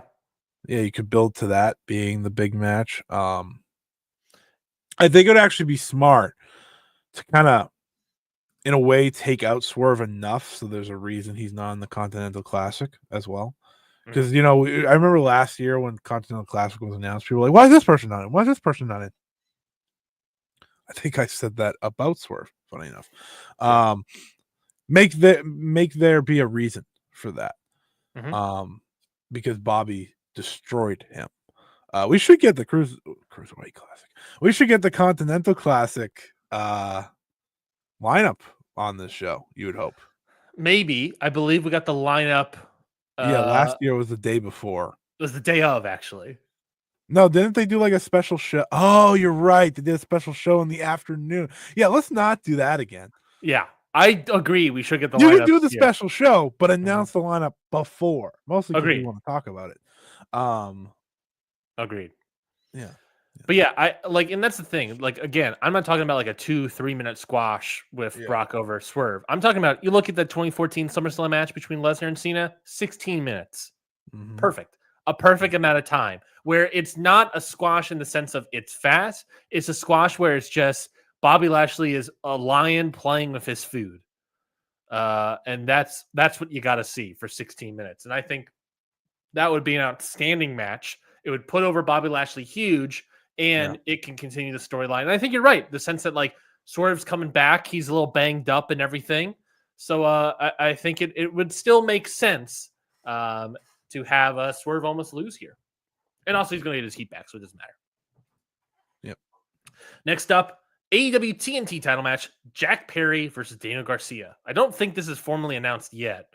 Might be. But this is where we're heading to. Does it move you? Doesn't seem like it moves you, Scotty. Jungle Jack. Yeah, I was really into the Jack Perry return and everything. Yeah. I am very much not interested anymore. Really? Are we doing the old 4 pillars? 4 pillars. I mean, that he's still number 2. Yeah, it's not. We'll do the 4 pillars ranking in our review, maybe of. Yeah, it's like it's not much competition, to be fair. It's just what's not doing it for you? I don't like the character. Okay. I think the fumble of the entire Elite story is playing more of a part in it than anything else. I was interested in that aspect, and then it just kind of faltered, and now he's like the only one on TV. And like that wasn't the grouping made the most sense, and right, them siding with him because of all the Punk stuff was part of the story, and this kind of dropped all that, and we're like, well, this is just that. This is it. Yeah, like this is the faction. Okada, I know he just had a kid, so that's why he's not around. Yeah, and he's gonna have the C2 anyways, so it's fine. But the Young Bucks leaving, it's like so Jack's gonna lose here. None of his guys are here. None of his friends are here. Garcia's finally gonna get his belt. Has he wrestled since he announced he signed? Besides the trios match? Yeah, I believe he was on Collision last night. Let me double check that. Collision's on today, isn't it? Oh yeah, it was taped 2 days ago. Spoilers. Well, not spoilers. They already announced it. He wrestles Johnny TV. Oh, that's why I didn't know. He had with Mansoor and Mason. Yes, they're a trio kind of now. It was 2 trios matches with Daniel Garcia, and then he had this Collision match, which will be airing tonight. Okay. Yeah, I get where you're coming from. I do agree that I do think a lot of it that hurt Jack Perry is just the sort of second half of the Elite storyline completely falling apart. The Young Bucks just like the confusion, everything getting fallen apart. And Jack Perry was, I think, one of the strongest parts of that because you have the Young Bucks part falling up. You know, the logic, everything is just not there. Comedy of Kazuchika Okada also not helping. How dare you? Boom. And I think Jack Perry was the strongest part of all of that. The problem is that one man cannot withstand the collapsing of a house. So I think you're right. I think it just, I agree that he has felt a lot weaker. I think things can turn around for sure. Sure.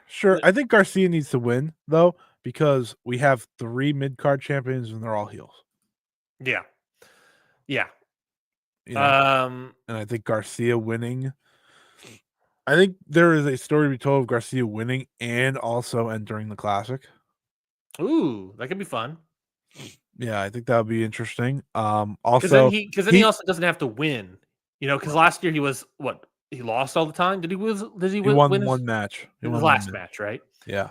So he can go in as champion, win a couple matches, still lose, maybe get to the finals or something. Maybe the finals will block. And set up challengers. Yeah. It is a tournament classic to do exactly that. And the guy, and I think eventually Garcia is on the path to eventually win the Continental Classic, which could be interesting as well. But I agree. Also that could be a move. We should also change what the winner gets. Well, yeah, that's its own that's its own thing. The Continental Classic, but alas. Yeah, I agree. I think Daniel Garcia winning here would be nice. It'd be a nice change of something for Jack Perry. He could be the open challenge guy. Yeah, and I think if Jack Perry can also step away, they can reconfigure some things with him. With the Young Bucks also gone, Okada's going in and just going to wrestle every single week, so that's fine. But yeah, I think I want to see him do. Yeah, exactly. So I think Okada's refresh is just him wrestling every week again. Okada's going to go undefeated in the tournament phase. Probably. I wouldn't be shocked by that at all. And then I think Garcia winning actually makes a lot of sense. Special singles as well here. Kyle Fletcher versus Will Ospreay. I know this is your match. I bought a ticket to see this match when Will Ospreay made his debut, so I can see Will Ospreay live for the first time. Oh yeah, I forgot about that. Mm-hmm. In Duluth, Georgia. Dave gave that 5 stars. Yeah, not a 5-star match. No, I think I went maybe 4. I think it might have gone 3 3/4, something like that. But it was really good. Yeah, it was a really good match, and I think with additional story and now we have the heel face dynamic properly. How do you feel about heel Fletcher? Yeah. I'm fine with it so far. I think this match will be the big telling point of how it would be moving forward. But I'm fine with it so far. I don't think his promo last Wednesday was that great. It's tough because he was against Will Ospreay, and I think Fletcher's a better solo promo guy than a dueling promo guy right now. That's fine. He's still young. He's still learning. I think Ospreay ate his lunch a little bit, not too much, but a little bit. But I also think they missed the crux of the emotional impact of the story a little bit on that promo. But they still got it and turned around and they ended with that. But I think his heel stuff is working so far. I think he needs to get into the next gear, and I think this match can easily get him to the next gear. I would also not be shocked if Fletcher gets the win.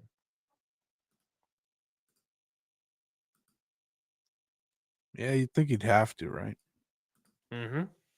Same thing with Bobby Lashley a little bit. There's a lot. How dare you? Not not in terms of a squash, but in terms of he needs to get the win to feel. Bob, you leave Bob out of this. Fletcher needs to get a win to feel important. Yeah, you're right. I'm not 100% into the Fletcher heel remake. I don't like the look that we've decided on. I think it's very Randy. I don't know. I think it's very Taichi. He just needs the pants. He wishes he was Taichi. He should sing to the ring. Nope, we fixed it. Yep, you're right. Well, Taichi, I like Taichi more as a baby face because of the pants. It's like people go, yeah. Maybe he's gonna wrestle in the pants. Maybe that's what we're saying. And then he's gonna rip him off mid, and he can make it a heel thing because he's disrespecting whoever he's fighting. I like the pants a lot, actually. I wish he wrestled in the pants. They're good. Pants stock. That's why you come to Ring Post Radio, talk about pants. Yeah, I agree. Fletcher probably should win. Weird seeing Swerve and Will both in this situation. Especially at a time where Bryan Danielson's no longer here and Jon Moxley's the big scary heel. Kind of just heel. A lot of heel. I was about to say, I think the only faces we had winning were Garcia and Big Boom AJ. Big Boom AJ, of course. And we never really, I don't know, Private Party, maybe. Yeah, they'll win. Yeah. and then there's an argument for Chris. So there's a good amount, still a good amount, but with all the heels winning are MJF, Page, Bobby, Fletcher, probably Moxley. Probably Moxley. Definitely Moxley. This is their new big story. I think he has to win. To be fair, all those heels winning are still all like their big stars. Yeah. But yeah, I don't know. I think I'm fine with it so far. I think the match. I think the match is gonna be great. Man. Yeah, very weird show. Weird show. Main event. Are you talking about Ring Post Radio or are you talking about Full Gear? Yes. Main event, AEW World Championship. John Moxley defends against Orange Cassidy. Again, Moxley is probably going to win here. Definitely going to win here. It's all about the babyface. Isn't Takeshita and Ricochet happening? Hasn't been confirmed yet. Oh, okay. But potentially. I wouldn't be shocked if they confirmed that at some point. But yeah, I think this match will live and die by how much the crowd can get into Orange Cassidy's babyface fire. I think that's, if you're going to see him as the Ricky Morton maybe of AEW in a lot of ways, maybe it's gonna. That's what it's going to be about. It's going to be how much of that babyface fire we can get out of Orange Cassidy here. Thoughts on this story so far? That's a good question. I have liked it. I think it's been one of the stronger aspects of AEW. I don't think the baby faces have lived up to their half of the story. Sure. I don't think also the go home, not even really the go home angle, I guess this week will be the go home angle. But the last promo we had on television wasn't that great. The promo off between the two weren't great. Sure. So the Superstation takeover. What's that? The Superstation takeover. Yeah. All this. I'm not gonna be one of those people that are like super dogging on the Superstation takeover and all that sort of things. It's weird, but it's whatever. I didn't know about it until after I watched it and people were talking about it. Yeah, what? I don't think that's a story. I think people are making a lot of people on the internet make mountains out of molehills, and who gives a shit. But even then, like the segment itself wasn't too great. But I like it a lot. I like the ideas of it. The problem was the ideas of it have stretched a little bit too long, and like I said, the babyface sign hasn't been the more interesting part of it. And I think that has a lot to do with who we have in the babyface roles right now. I think Orange Cassidy's solid, but the conglomeration aren't there enough. We have a lot of the randos of Dark Order and Top Flight and all these sort of randos, popping up here and there. But I don't think the babyfaces are holding their half of the weight here for the story. I think a lot of the cool, interesting stuff with Darby has been fun. But we all sort of understand that that's going to be the more interesting thing here. And we have to get through this world title match of Orange before we get to the Darby part. And I also don't even know if Darby is the great idea for like the next challenger immediately. But I don't know. That's probably going to be World's End. But it also feels like Darby might maybe win the title. So I really don't know. I really don't know how this is coming together in the last part here.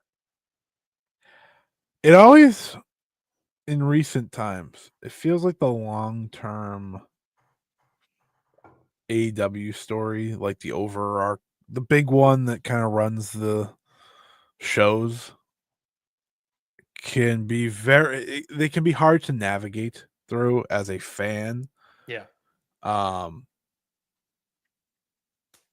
Because it started off obviously so big and so special, and I think you're on to something, and it's just kind of, for me, it started to get repetitive because it's not anyone bigger stepping up, right? You have this guy holding the world title hostage and AEW hostage because he wants to change it, and the best and the baby faces you have defending it are Orange Cassidy, Darby Allin, and a bunch of guys that don't do anything.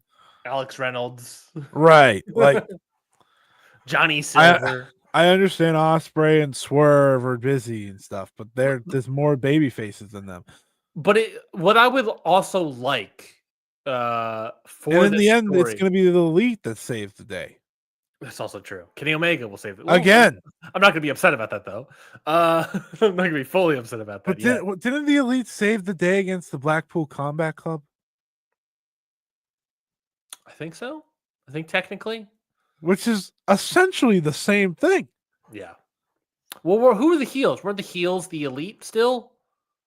No, because Kenny was the no, because it No. was Kenny, because Kota Ibushi came back and he was definitely not heel. Yeah, they were the faces. Yeah, that's true. 2 years ago. I mean, it's not the same exact thing at all, but in the end, the result might still be the same. At least Darby should be the one beating Moxley, though. I think a thing that's missing that we're sort of talking about here is that you have these other top baby faces of a Will Ospreay, of a Swerve Strickland. I don't see Jay White saying anything. Obviously, I think he's still like a tweener sort of guy. He's doing his own motivations. He's like chaotic neutral at best. Like I think you need more of like an Ospreay, Ricochet, Swerve saying things like, Swerve being a prime example of like, the more important thing that I need to be doing right now is defending AEW from the Death Riders. Then dealing with MVP. The problem is MVP is coming from my family, and I got these two hooligans, beating me down week after week. I have to beat them first before I can, I have to finish this before I move on. Oddly enough, sort of like you need the rest of the babyface card saying like supporting this story and being like, I want to do this, but these heels are in my way. Sure. I beat these heels. I'm going after Mox. Funny enough, I think this feud and this story is missing multiple people that are out of action. I think Eddie Kingston would do a world of good for this story. That is 100%. Oh my God. When is Eddie Kingston coming back? Like I'm watching this and I'm like, Steve's Eddie, man. Can we get Eddie in a wheelchair? On the mic? I'll take that, Honestly, they should do that because then you can have them attack him or something. Obviously, safely. But like it adds a story. And then I look at like two other guys who I think will add a lot to it when they get back on TV. Real quickly, Eddie Kingston's like, you know what? I'm done with you. And then he pulls off his blanket. He does the Kevin Nash. Oh, that'd be awesome. He gets up. I think Samoa Joe would add a lot on the babyface side. Yep. And this one might be out of left field considering how I was feeling about his reign. But I actually think Adam Copeland would be perfect for this story because a lot of the AEW is different, and I'm here to change it. And a big reason of that, Adam Copeland, right? You're bringing a former WWE legend here, and he's kind of part of this change, right? That was the big thing last year when he debuted, right? The rated R era and stuff like that. I think he'd be interesting. You could have him and FTR face them, right? Easy, done.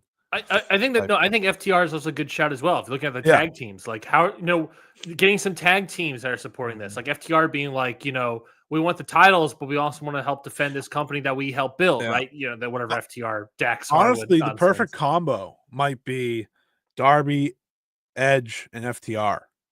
Yeah. And let's throw a woman in there to face Marina Shafir. Absolutely, as well. Let's throw a woman in there. That's one of the other problems. There hasn't been one. Who would fit in that lineup? FTR, Darby, and Adam Copeland.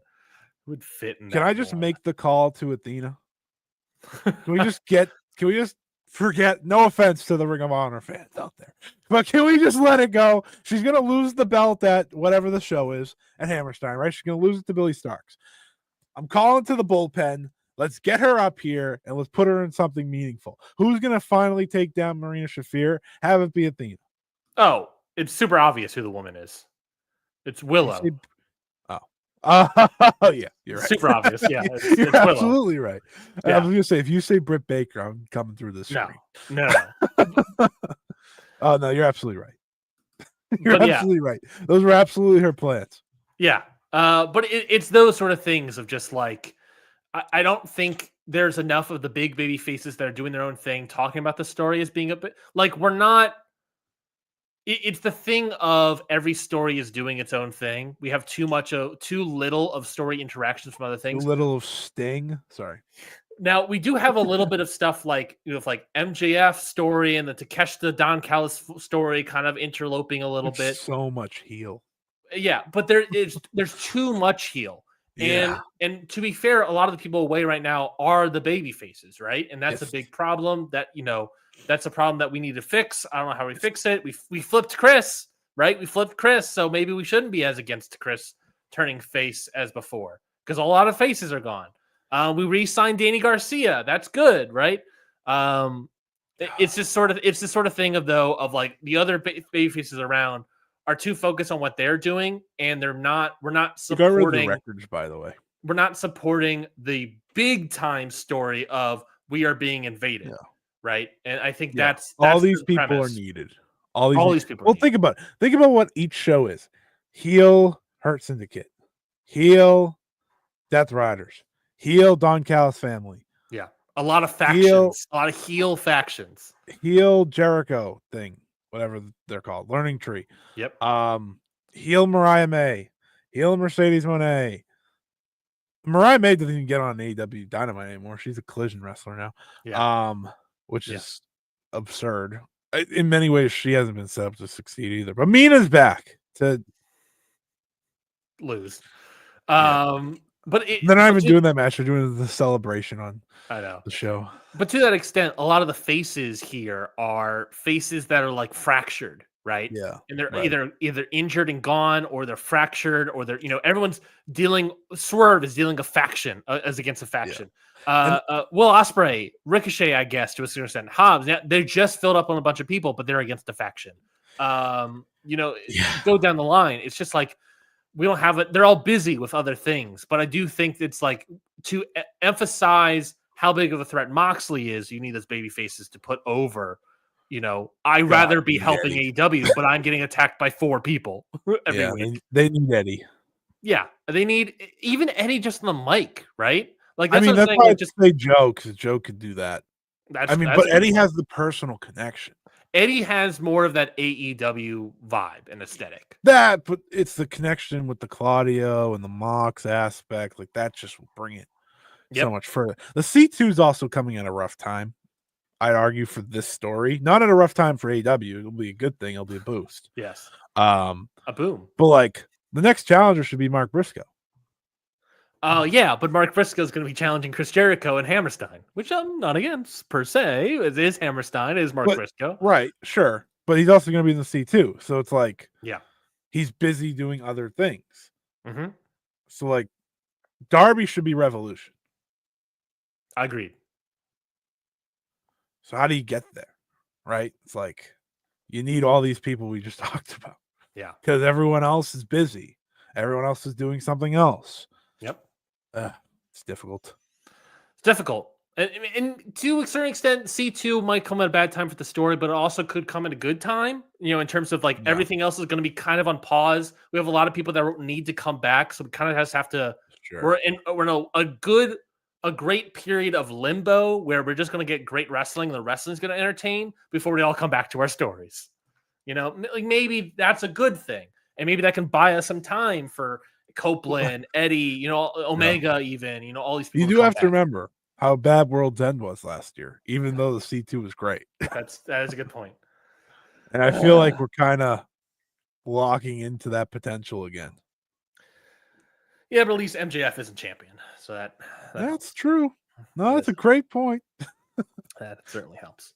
But yeah, Full Gear, I think it's an interesting show. Like I said, I said about something where I said it's an interesting match. I don't know if it will be a great match. I think the show is an interesting show. I don't know if it will be a great show, but then again, it's an AEW pay-per-view, and they always tend to be great shows. So we'll see.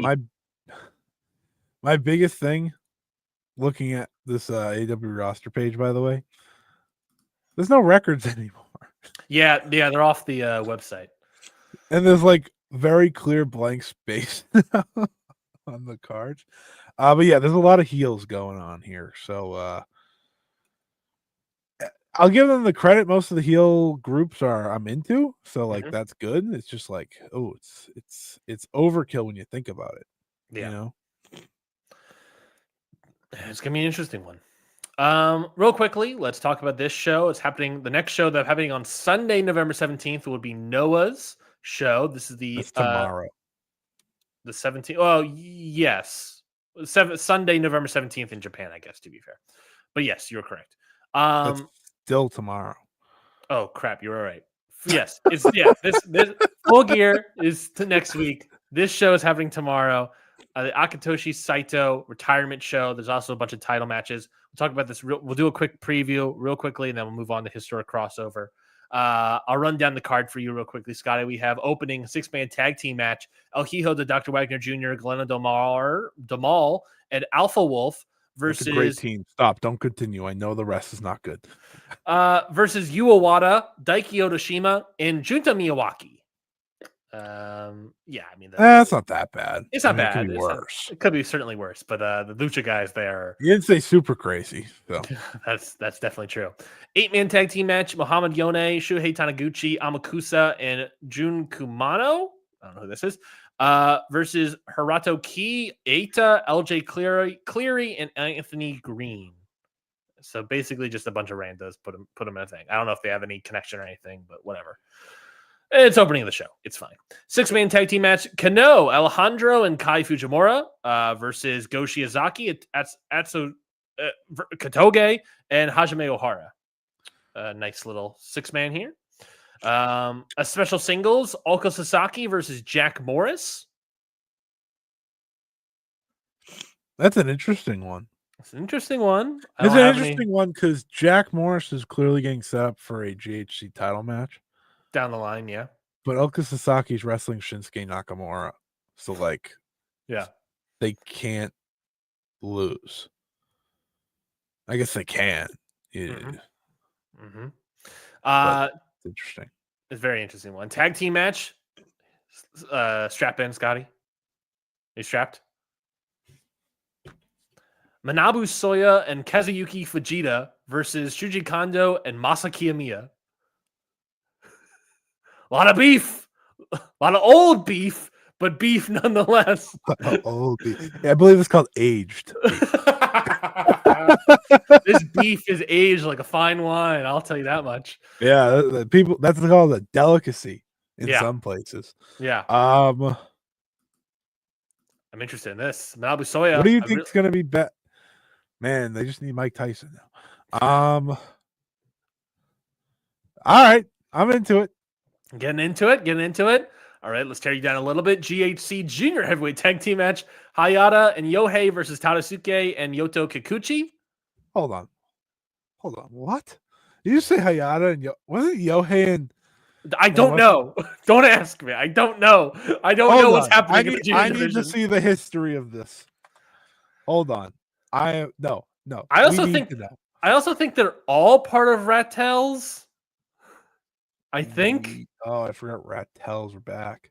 Yeah, I think they're also all part of it. And also, I don't know who the champion is. So Tadasuke and Yohei were the champions at the beginning of the year for 159 days, right? Okay. And then Eita and Shuji Kondo won the belts for 84. Correct. And now Hayata and Yohei are champions. Yes, because they reform Rattels. And who asked for that? Not many. I'll tell you that much. Not many. They're all part. They're all Rattels. Yeah, that's what I'm saying. That's what the. Yeah. So who asked for this? Yeah, not great. Real quickly, do you mind dropping out of the call real quick and then come back in? You're getting a little choppy. God. Not offense against you, good sir. Next up, GHC Junior Heavyweight Championship match. It's going to be Daga versus Dragon Bane. I don't think I said this on the show so much, but I do think that Dragon Bane has had a secretly sneaky good year over in Noah. He's now facing Daga for the junior heavyweight title match.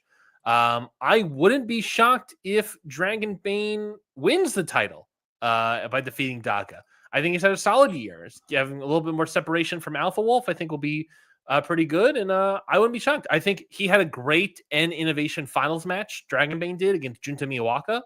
I think I went 4 1/4 on it. That may have been, may or may not be my match of the week. 4 1/4 on a Noah match that doesn't involve one of the usual suspects. Yeah, I believe that's what I went on. It was either 4 or 4 1/4. I don't quite remember off the top of my head, but it was great. It was a genuinely great match. And I think Dragon Bane is a good amount of momentum, and I wouldn't be shocked if he beats Daga. Problem is, Daga is, of course, part of this new Team 2000 gimmick with Jack Morris. Maybe don't want to have him lose immediately, but it's Noah. Who cares about that? So just have Dragon Bane win. I would love for Dragon Bane to win. For me, this is the second most interesting match on the show. Oh, really? Why is that? Because one, there's not many, and two, I'm not looking forward to a Marufuji singles. Yeah, I actually went 4 on the match, but still, great match. Great match, genuinely. Sorry, it wasn't that good. Yeah, don't watch it then. But yeah, I think, like I said, Dragon Bane has been sneakily good this year, and I think you should reward that. Him and Alpha Wolf had a chance at Tag Team of the Year once upon a time before they just stopped teaming. Yeah, well, so then it brings to Dragon Bane being a sneaky good year. He's had a great tag team year at one point in time, and then a solid enough N1 for what it was, and then good latter half of the year. Good. He was in the N1. Yeah, he was. Yeah, you're right. Never mind. Next up is, of course, the Akitoshi Saito retirement match. A solid retirement match here. Of course, Akitoshi Saito versus Naomichi Marufuji. It's not necessarily going to be a great match, a 5-star match in any capacity, but I think for the symbolism of this match is 2 Noah arc wrestlers that went off, with Masawa back in the day, ending the path here, I think is a nice sentimental value, and I think the emotions will be high at the very least for this match. Yeah, Saito, a former 0-1 heavyweight champion. Mm-hmm. That's his top accolade, and that happened this year. Yep. I don't know where. Everyone was like, what the? What is Saito winning? Yeah, he defeated Chris Weiss. And then had a good series of matches with Go Shiozaki as well. Yeah. Yes, he did. So interesting career. He's been wrestling forever. I'll give him that. It's been his debut back in '89. Yeah. So hell of a run for him. Congrats to him on retirement, and him and Marufuji should definitely be a match. Yeah, like I said, I don't expect this to be great in any capacity. But isn't Marufuji wrestling or retiring in like the next 4 years? They said. I don't remember. I don't remember. Sorry, Marufuji, a legend. Thought you would have remembered. No. Main event is the GHC Heavyweight Championship match. Kaito Kiyomiya versus Takashi Sugiura. Yeah, baby. The best old man wrestler there is. Takashi Sugiura versus the young boy wonder, Kaito Kiyomiya. He's not that young anymore. But Kaito Kiyomiya. This has all the makings to be Noah's best match of the year. I don't know about best match of the year. I think this would be a what's great their best match of the year? Exactly. I gotta look at the list of matches. Oh, boom, roasted. Boom, roasted. Boom, roasted. Boom, AJ. Boom, AJ. I gotta look at the list of the matches, but I think it's definitely going to be up there. I don't think, like I'm saying, I'm not saying this match is going to be bad in any capacity. I'm saying this definitely has the possibility of being a great match, right? I don't remember a single match from Noah, despite me enjoying Noah this year. Maybe Kano and Kaito from that random show. Wagner versus Kaito, maybe. Kaito versus Oiwa on the N1. I guess. Yeah, this is my point. Like, there's not like. Oh, I'm not saying that they're having a great year. I don't think anyone's saying that. Yeah, I mean they have some really great matches, and that's why I think him and Sugiura could, shock, and Sugiura turns back the clock a couple years, hits Kaito super duper hard. We're into it, Yeah, we'll see. I'm into it. Love Takashi Sugiura. Big fan of Kaito. Should be great. Best match on Cage Match from this year, 8.62, no star rating.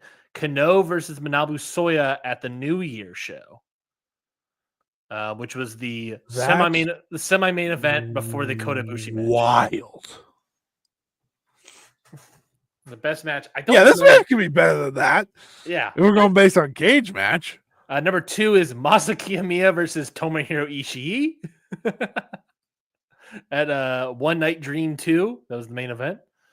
Oh, no, it wasn't the main event. That was the third from the top. The main event was actually the third best match of the year, Kano versus Suzuki.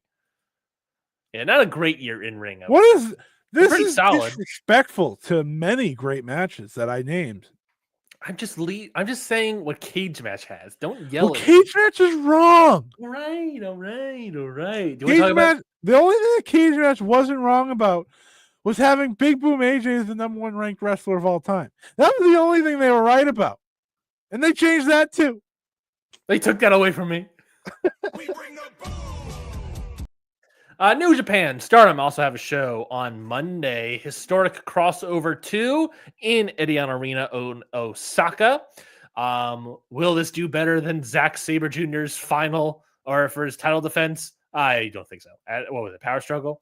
Will it do better than that? 3,773? I don't think so. But maybe that helps Zack Sabre Jr. out in terms of a drawing case for him next year on the ballot. Let's go over this card. I'll go through it. I think fairly quickly, if you don't mind. Hold on. Yep. You've already cared more than New Japan has. Yeah, that's accurate. By me just talking about will it be better? I don't think so. You're saying I care about more. New Japan doesn't give a shit about this show. Shota Umino is a little bitch, by the way. Whoa. No. You must have not saw his quote. You must have not saw his quote. He said that he doesn't. One second. If you're gonna dunk on a guy, you gotta get the proper quote here. I'm gonna get the proper quote because I'm upset. Is he on the card? By the way, fun fact: Rossi said that he wanted to book Bozilla versus Megan Bain and Marigold today. Anyways, hold on. So why don't you book Megan Bain, Rossi? Yeah, the world is wondering why anyone can't book Megan Bain. So Shota Umino on not participating in Historic Crossover because it's disliked of mixed matches. I'm rather against mixed matches. I don't understand the point of having men and women fight. If they're going to hold a joint event under the same Bushiroad umbrella, I think one option would be for New Japan and Stardom to alternate matches. If they force the mixed match and there are concerns like, is it okay? Will they get hurt? So my point is, I get that argument. You know, it's the classic. But he can't be on the show. Yeah. Like, that's the thing. I understand where he's coming from, but his reason for not being on the show is that he's so against mixed matches that he will not be on the show. I refuse. Like, that's absurd. That's what it comes off as. Yeah, get the fuck out of here, Shota. This show is a Stardom show with a few New Japan wrestlers. By the way, not every match on this is a mixed match. I'm about to go through the card. Like, only a couple are. No, there's like 3. Yeah, so 4 maybe. Let's go through the card real quick and we'll find out. Pre-show tag team match: Hanako and Aya Sakura versus Rani Yagami and Sayaka Karara. See, I learned about this. I was like, oh, so it's like a Young Lion New Japan match. Like, it's the big rookies of last year in one match. I like the idea of like that workflow there. Not that it matters, but I just liked the idea of it. You also have Tam Nakano and Sayori Anu versus Shuri and Tomoaki Inaba. Could be interesting. It's too early. Yeah, that match I'm very upset is on this show. Yeah. It's too high for me to think that's going to be a great match, but like it has the potential of it being a great match. Tam, by the way, the World of Stardom champion. Correct, Amundo. Azame Meisara and Miyu Amasaki versus Konami, Rina, and Ruaka. I don't know what we're doing here. Tons of mixed matches here. Next up, Oleg Bolton, Tiger Mask, and Toru Yano versus Callum Newman, Francisco Akira, and Jeff Cobb. Fine. So you know what this is? Every man on this show is the ones that said they would do it. Everyone else were like, no thanks. Yeah, and I get it. Except for Evil. Evil stands for Marigold, obviously. Yeah. There's a cultural thing, right, that I understand as well, but still. I mean, Tanahashi's on it. He's the reason the show's happening, after all. He's probably the person most interested in this stuff. I agree. He's the one that hit Micah last time. Speaking of Tanahashi, Hiroshi Tanahashi, Ryusuke Taguchi, Hanan, and Saya Ida. What a team. What a team. This other team makes me want to leave. And that superstar team right there, I'll call them the superstars. That's a real team. That's The a real team. superstars. The Wingori, Hiroshi Tanahashi, and Taguchi. Yeah, baby. Versus Drilla Maloney, Gabe Kidd, Natsuka Tora, and Saya Kamatani. Oh God. Team tryhard.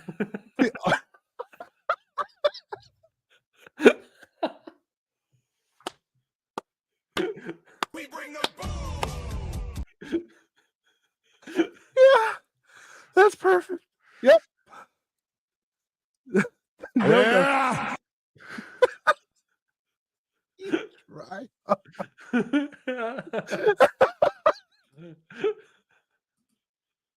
It's so true. Except Tora doesn't really try at all, but everyone else absolutely. I mean, I do enjoy. You know me. I do enjoy Drilla Maloney. I do enjoy Gabe Kidd. You know, but still. Breaking news: Ryan only enjoys the men wrestlers. Well, I've never enjoyed Natsuka Tora, and Saya Kamatani I once enjoyed, and then it's all been sort of ruined.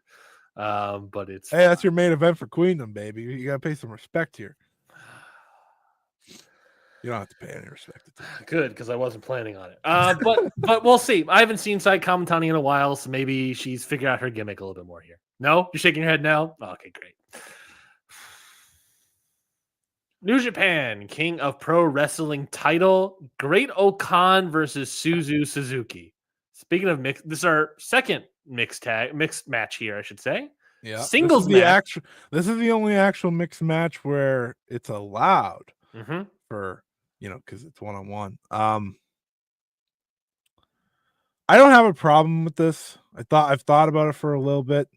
I know Suzu's losing, so you just accept that. What's your argument for Suzu losing? Just because it's a Great Okan or whatever? It's a New Japan match. It's a New Japan title. Gato hates women. What else do you need? I was going to say Gato just strapped up Great Okan with the tag belts. He could take off the KOPW title if he wanted to. And he has one less title book. They could, yeah, sure. Here's the thing: dump all the titles. Dump all the titles to Stardom. Just giving them more belts. Yeah, great. Give him the mid card title. Give him a U.S. Intercontinental title. I don't know.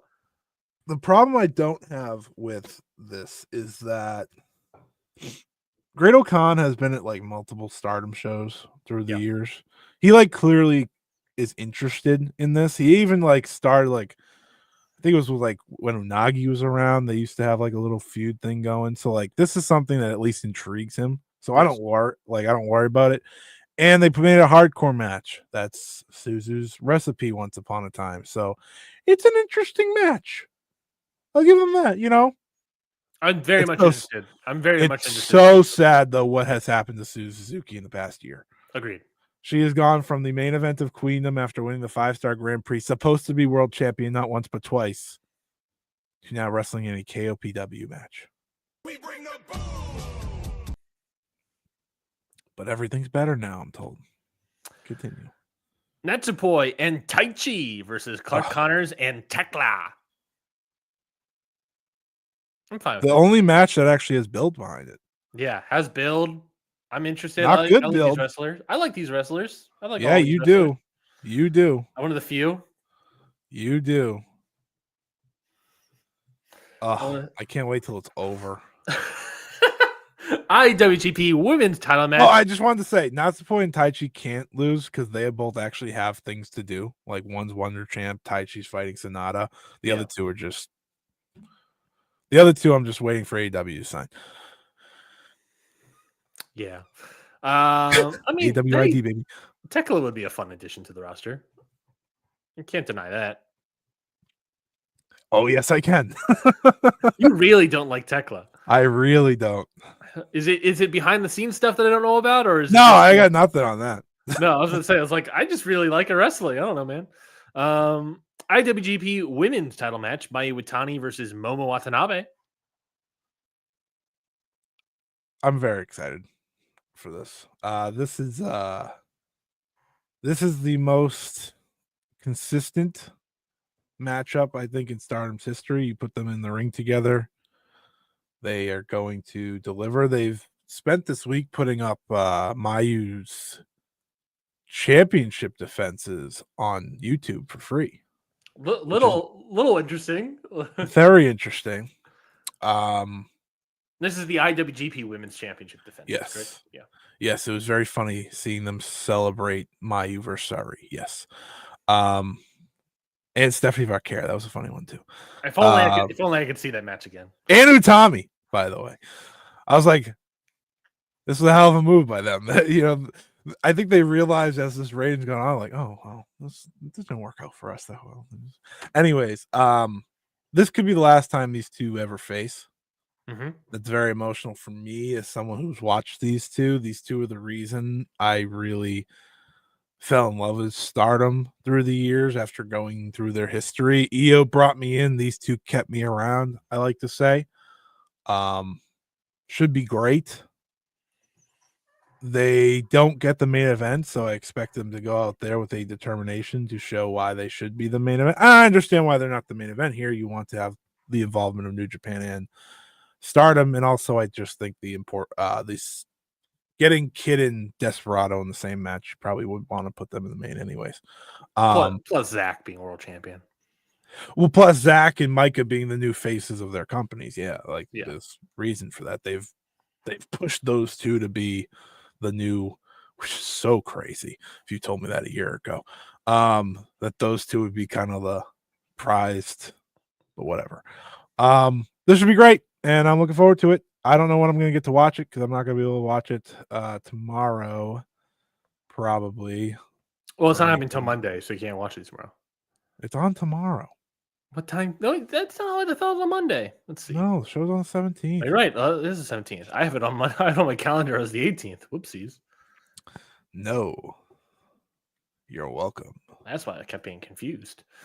That makes sense. No, this match should be good. It's the Mayu lose. I don't know. That's the question, right? Does Mayu lose? I don't think she does, because then it's what? Because I think ultimately the IWGP Women's title will probably be defended at Wrestle Kingdom, right? I think that's a fair guess. No. No, you don't think it will be At Wrestle Kingdom? Yeah. No, they hate having that title on there. They had it on last year. No, they didn't. They did a show before it to make sure it wasn't on there. Shuri and Mayu were against each other. What am I thinking of? 2 years ago? Maybe. With Kyrie and Tam? Yeah, that's what I'm thinking of 2 years ago. But that was also They for Mercedes. they got 5 minutes? Yeah, it was for Mercedes as well. Yeah, probably not. But yeah. So I guess is the if Moa wins here, what's the match then at Dream?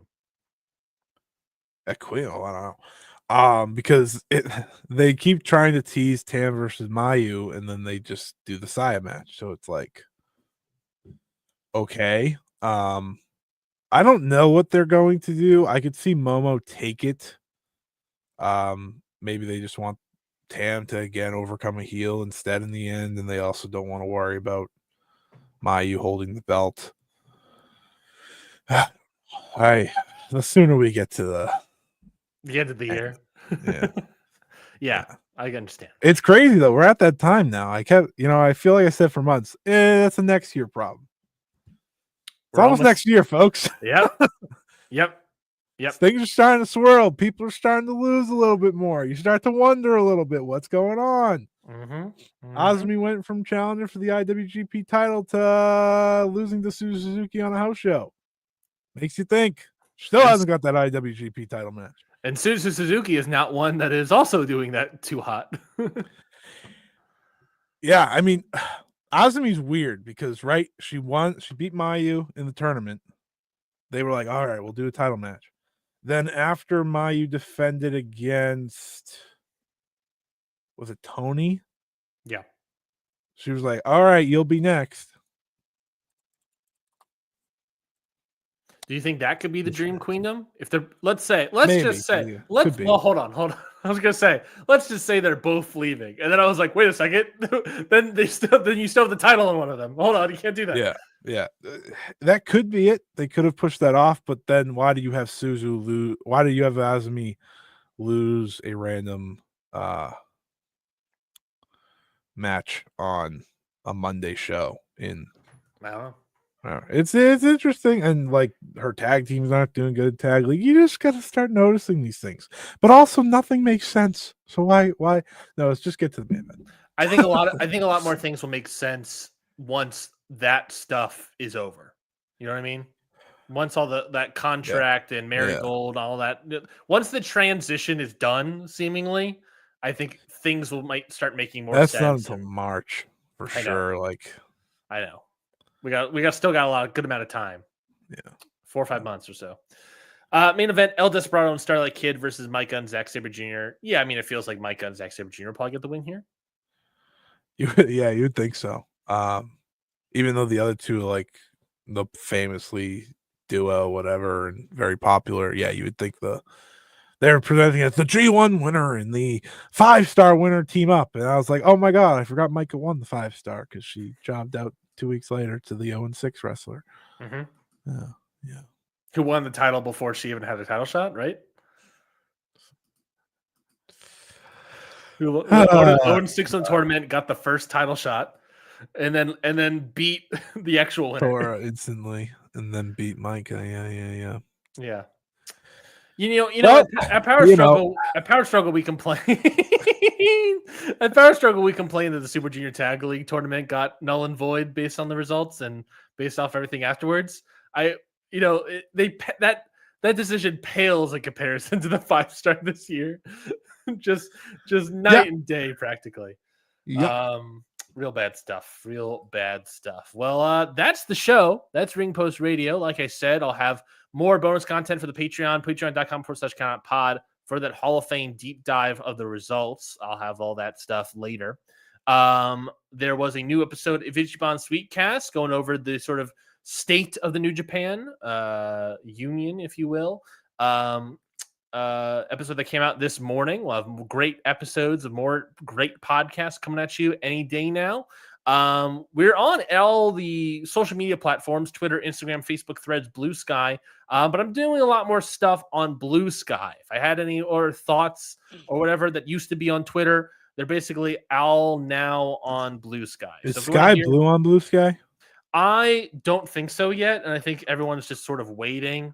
That's a real missed opportunity. Yeah, I agree. I think the problem is that the how do I say this? The porn star Sky Blue is on Blue Sky and not Sky Blue the wrestler. So it's a little bit of that possibly. I don't know. I did just Google it. I don't know it off the top of my head. No, I didn't Google it. don't come at me. I did not know it off the top of my head. But yeah, that could be certainly part of it. But Blue Sky is where everything is. Our Blue Sky account is, of course, countoutpod.com. bluesky.app/profile/countoutpod.com. Just at countoutpod.com on Blue Sky. Rolls off the tongue. Yeah, I did the whole we own the website, thecountoutpod.com. So I just did the whole thing on Blue Sky, and we have it on Blue Sky now. So good stuff there.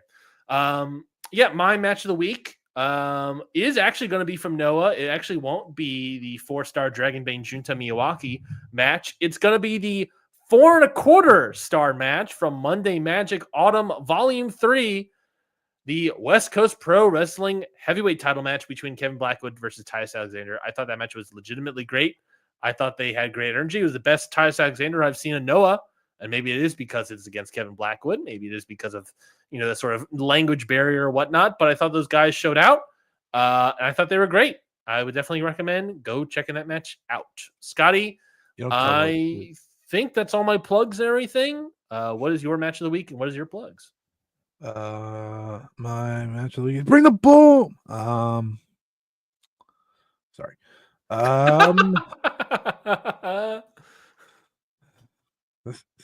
I'm very excited for that. Actually, the most excited match I am this week. Any day now, Scotty. Any day now. Yeah, I'm trying to remember what I'm going to say. God, I was doing something because something on my spreadsheet was bothering me, okay? I'll admit it. Something was bothering me. It wasn't formatting correctly, so I had to fix it. My match of the week is from... I have two. Sorry, I have two because I like to include one of my old ones that I'm watching too. So my match of the week is from the Marigold Corkin. This week they had another one. It was Mirai and Mai Sakurai versus Utami and Koki for the tag belts. Mhm. Very good match. Very good time. Had a great time. Marigold Wonderful Night, I believe is the name of the show. And then my all-time match from this week that I really enjoyed was Mimi Hagawara versus Jaguar Yokota. Really good match. Very good Ooh. match. It's Yokota in her second year. She debuted in 79, so this was an 80. Unbelievable how good she is. They're still like rookies essentially, but she essentially destroys Mimi's leg for like the whole match, and it's like great destruction. Like at one point, she punched the back of her hamstring a few times. I was like, "That's real. That's real. I know that hurts because my hamstring happened to hurt at the same time." And then she bit her knee, and I thought that was very funny. I was like, "Yeah, see, when you're just attacking the leg, you do everything possible." But it was You really attack fun. the leg. You go after You it. Yeah? attack the leg. Like a jaguar. All right, we're done. Follow me at Scotty Wrestling on Twitter. Follow me Scott E Wrestling whatever on Blue Sky. Just type in Scotty Wrestling. I'll be the one person that pops up. It's very easy. I post my thoughts on both sides. You know, I make sure to give how I'm thinking. Blue Sky is a little bit more like cheerful and like simple thoughts that I have, and then Twitter's like my boring ones. I don't really tweet that much anymore, at least compared to what I used to. But you should follow me on both because that when I do live tweeting, I still do it on Twitter if I'm doing it for a show. Just I don't watch many things live anymore. So Yeah. that's the best thing. But follow me on Blue Sky. That's the new place to find me. And it's been fun. It's been fun. So Yeah, I agree. All right. Wrestle Well, Sky, as I hear it's called these yes, days. as the cool as the young kids are calling it these days. Pretty sure I saw someone that was like 40 say it, but okay. Yeah. Well, look, I'm glad we're calling it Wrestle Sky and not like the IWC again. You know, I'm glad we're like changing the name a little bit. Changing the name, changing the game. Changing the vibes, changing the drives. All right, that's it for this week's episode of Ring Post Radio. We will be back next Sunday, not this Sunday, but next Sunday following Full Gear. We'll obviously give our thoughts on Full Gear. We'll give our thoughts on Noah and Stardom and New Japan. Plus, we'll be previewing Survivor Series as well, and maybe some TNA Turning Point. We'll see how much we can fit in the schedule. So we will all see you next time on Ring Post Radio. Until then, goodbye, everybody.